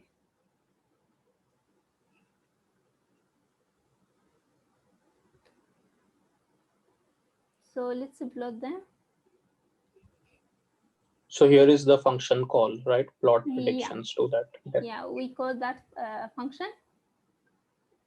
We need the model, the data points, and as well the limits on x-axis and the limit on y-axis to generate this grid. So any question on the previous function? Can we change some parameters like degree instead of degree 3? Can we do degree 8 or 5?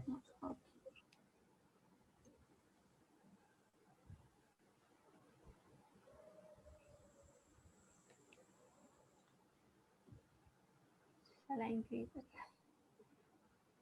Let's make it a higher degree so that we see a weird shape, like degree 20, for example.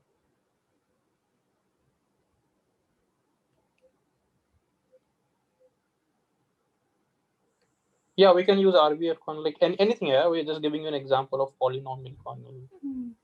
Yeah. We can increase as well the noise. Yeah, so we can see that it's not no longer smooth. It is made up of small line segments, which is basically saying how complex every decision boundary is at that small region. So the smoothness is getting affected, right? So yeah, Harsh, question. Yeah, the decision boundary is not that smooth. So you explain it right now. Is it the reason or? It's because we are changing the degree of the polynomial. No, even before, I mean, in the lower graph, the graph that you showed right now, it seems that there's some kind of discretization or something because the decision boundary is not so smooth. It's continuous, but it's not smooth. Yeah, it's not smooth because it's a higher degree polynomial, right? It's a degree 20 polynomial. So you see here, so if you take even for the lower one, sorry, even for the lower one, there is some kind of, I mean, it's not smooth. What is it supposed to be smooth, or it's okay to have these steps? Depends on no, it's okay to have that. I think that's just an artifact. That's just well, the program has some artifact that it cannot draw it very smoothly. Okay, yeah. Thanks. It depends on degree, right? We changed that.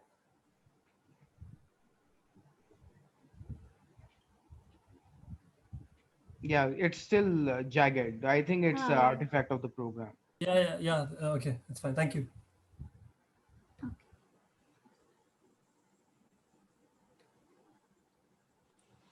So now yeah, we have. Yeah, I think you can run every cell. It should be intuitive for students. Unless they have questions, they can raise hand and ask.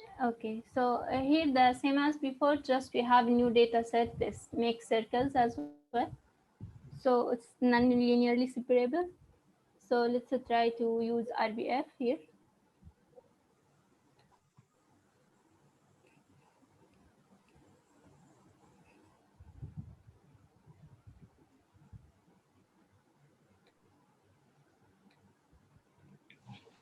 Yeah. So here we can play with this gamma. Where is that gamma parameter? We can. Gamma kernel RBF. Gamma is scale. Okay. Equals how much? Let's give it. Let's start with probably low gamma 0.1. Low gamma means low degree of influence, right?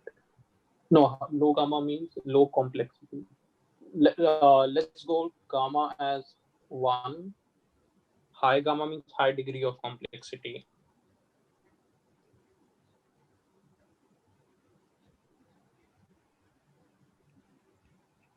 Okay, let's take gamma. Yeah, increase gamma further. Like that. Let's increase gamma further. Okay, but the 10 is fine. Yeah, let's see. That's the experiment I'm doing. See, yeah. Decision spaces are now getting more complex from circle, right? And if you even play with C, it will influence if points are coming inside or outside the margins. Because high C means hard margin, right? So if you take C as 1,000, 10,000, it's going to be stricter model, right?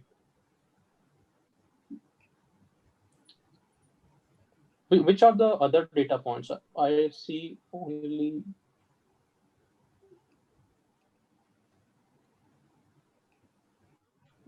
Okay, Sahar, which are the points of other class? I see only squares, right? Yeah, this pink and blue were 2 classes. Oh, okay. Okay. Yeah, you can ask if there are any questions for the students. So, guys, are there any questions on this one? Gamma value range.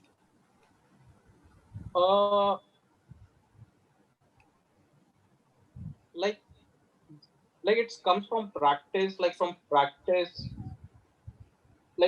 specifically, you don't want to give a specified range. Like there is no restriction on gamma per se, but it has to be like positive at least. So you can increase gamma. The more you increase gamma, your degree of complexity of that curve would change, right? It would be more complicated. Remember the slides we started with a perfect circle. As we increased gamma from 0.1, 0.2 to 110, it went to an egg shape, then it went to a weird contours like that, right? But there's a way in which you increase gamma, right? You increase in powers of 10, probably 0.1, 0.01, 0.1, and then try to do 0.2. Like it depends, right? There's no fixed way of finding it. Like Dr. Sethi, if you want to add your opinion on this. I'm sorry, what was the question? How do we know the range of gamma? Like, is there a standard range of gamma that we need to take for RBF kernel? You mean the width of the kernel? Yeah, like is there standard range in which we want to take to experiment with different gammas? Like what is the upper limit on gamma? Lower limit is 0. Okay. Yeah, lower limit is 0. I mean, it depends on how far apart your points are, right? So it's roughly proportional to how far your, let's say, nearest 3 neighbors are on an average. Okay, but yeah, we don't know that information when we get the training set. Yeah, So we our don't only know that. is I mean, if you to have do the validation. normalized, right? If you have normalized your dimensions x1 and x2, then you know that the spread is going to be 1 and they are going to be centered at 0. And then you can guess by, let's say, number of points that you have, you can guess how much they are cutting that space. So based on that, you can select some range for gamma. So obviously you don't want it to be too large, because then you have very flat kernels and then it's overly smooth, very overly regularized. Yeah, I And think you don't want it to be too small, because then you have very peaky, very jagged boundaries, overfitting. Right. So if your data is normalized between 0 and 1, I would suggest try like 0.1 or something like that. 0.1 and then like little below and above that. Aryan So has what are a you using question. here? In this example, we are using, I think. Yeah. Sahar, can you go up? What's the gamma value? So in this case, we are using 10. We were experimenting with different gammas until we reached 10. So what is gamma 1 by sigma? Yeah. Yeah. So yeah, sigma of 0.1 is what I was thinking. It looks like it's quite in that what I suggested.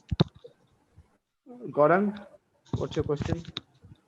So for a optimum gamma, we need to do validation, right? Yes. Answer to everything is validation. Optimal C, optimal gamma. Yeah, these are both hyperparameters. You will do a grid search and check on validation. Because equationally, we can get a clear fit to the training data, but during testing, it may fail. So validation will be better to say what is right and what is Right. Aryan has a question. Why are we flattening the values? There was this function of flattening it, right? Okay. Ravel. Yeah. Because we need the XY coordinate of each node on this grid, right? So x0 here, for example, it's let's say it's 100 by 100. So we need just one vector, like 10,000 points. This is for x coordinates, and 10,000 points, this is for y coordinates. So first of all, we flat this, then we flat this, and we stack them vertically. So we have now 2 rows and 10,000 columns. Then we take them just the transpose to have for each point, for example, each row, we have x coordinate and y coordinate. So number of data points is 10,000. Dimension of every data point is 2. Yeah. So it's a data matrix. If it helps, flattening the value is just a way to create the data matrix. Yeah, because this function accepts only this 2 by some number of rows and just 2 columns.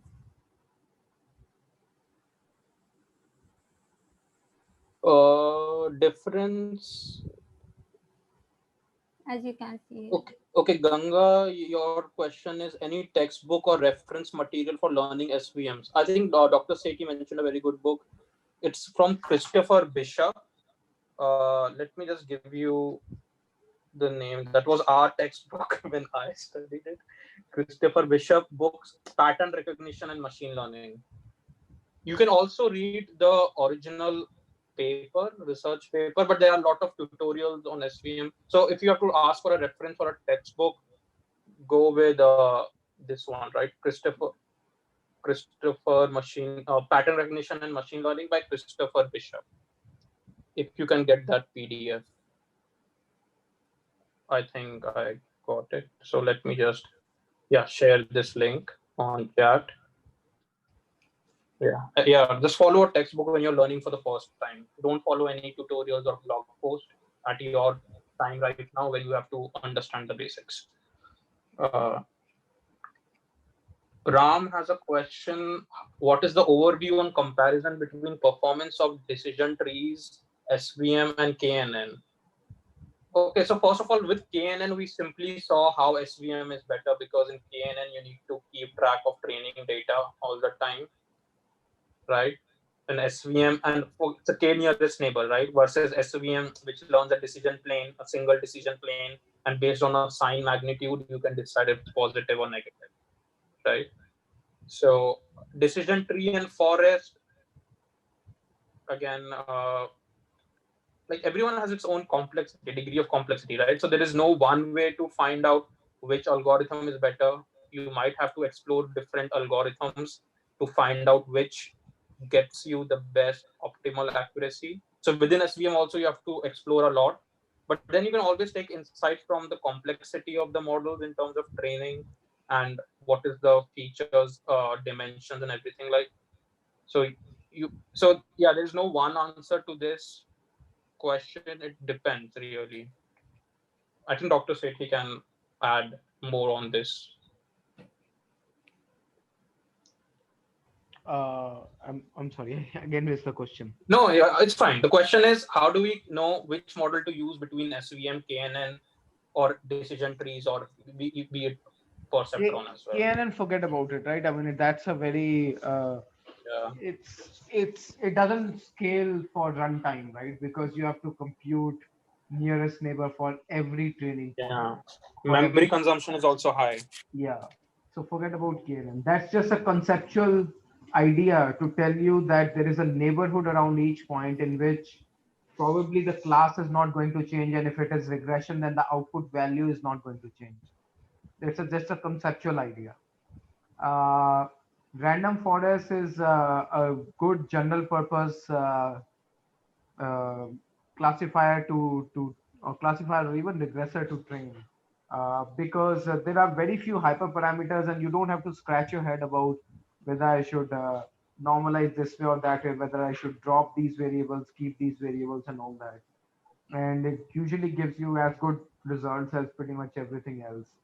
Also, I think in RBF and in this tree-like functions like for random forest and decision trees, you can explain the outcome based on the features, right? There is always a decision that at every node of that tree, there's a decision being made. Right. So that can also give you an idea about what features are important and how to.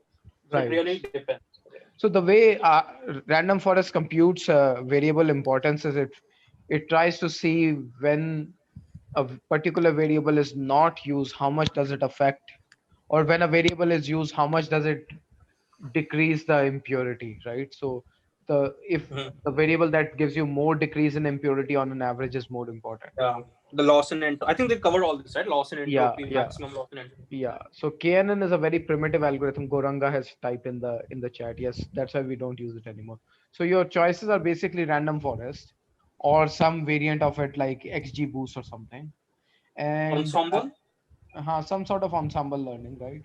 And then you can also try SVM. And SVM, your go-to kernel usually is these three kernels, 2 or 3 kernels that JD talked about, including the RBF kernel. And that gives you pretty much like good results in many cases. The only thing with with SVM is that importance of each variable is not that clearly known, because it's more based on importance of points, samples, as opposed to importance of variables or the dimensions.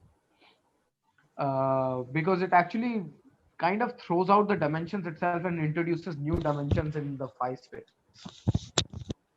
Then what about logistic regression? So logistic regression is the simplest of all, right? Simplest of all classifiers, because it will only give you a linear boundary in the original X space. It will not create this new phi space. So logistic regression should be your first choice because it's a very explainable model. You have different weights and so if your variables are normalized, then weights are directly interpretable as correlations or as importance and so forth. If it gives you good results, then logistic regression is a very good choice. But if it doesn't, then you want to try random forest or some ensemble model, or you want to, if the data is not linearly separable, like Neeraj Kernel mentioned, method. then you use kernel methods. Kernelized SVM. So original SVM is actually a linear classifier, just like logistic regression or just like perceptron. All three of them are linear classifiers. Only kernelized SVM is a non-linear classifier. So if data is not linearly separable, then logistic regression is not good, linear SVM is not good, perceptron is not good. Yash? Yeah, so this is not really a question. I just wanted to confirm that this notebook is created by Nasser, right? Sahar, Yeah. Oh, Sahar, my bad. So, I mean, I have taken some code from it to be used in the assignment. So how do I credit it to you? Oh, that's fine. You link this tutorial there. The whole purpose of tutorial is to teach you something which you can reuse. So it's fine. Oh, it's okay. Okay, thank you. So, and then the next question is, logistic regression uses sigmoid function. So the boundary of a logistic function is a linear boundary. Logistic regression, right? It's a linear boundary, but the logistic function itself, or the sigmoid function itself, is converting the distances from that linear boundary into a probability. Yeah, it's like 1/1 plus e raised to power minus w transpose x plus b. While the decision plane is strictly linear because it's w transpose x plus b, but based on where the point lies, you can assign a probability of how much it belongs to one class versus other class. So it's like a membership. Like it's 80% probable to be class 1 compared to class 2, right? So it kind of gives you a probabilistic measure as well. So, Kasina, your question, will we be learning KNN? We very briefly covered it in first lecture, Introduction to ML. I didn't think it was important enough to go in more detail than what I covered there. Just think of it as if you have 10 friends around you which are closest to you, their opinion will eventually, the maximum of their opinion, majority of their opinion would influence your opinion. That's what K nearest neighbors are, right? Simply put. Mathematical things and everything, you can go and probably look into that book I sent you. It probably might have KNN as well.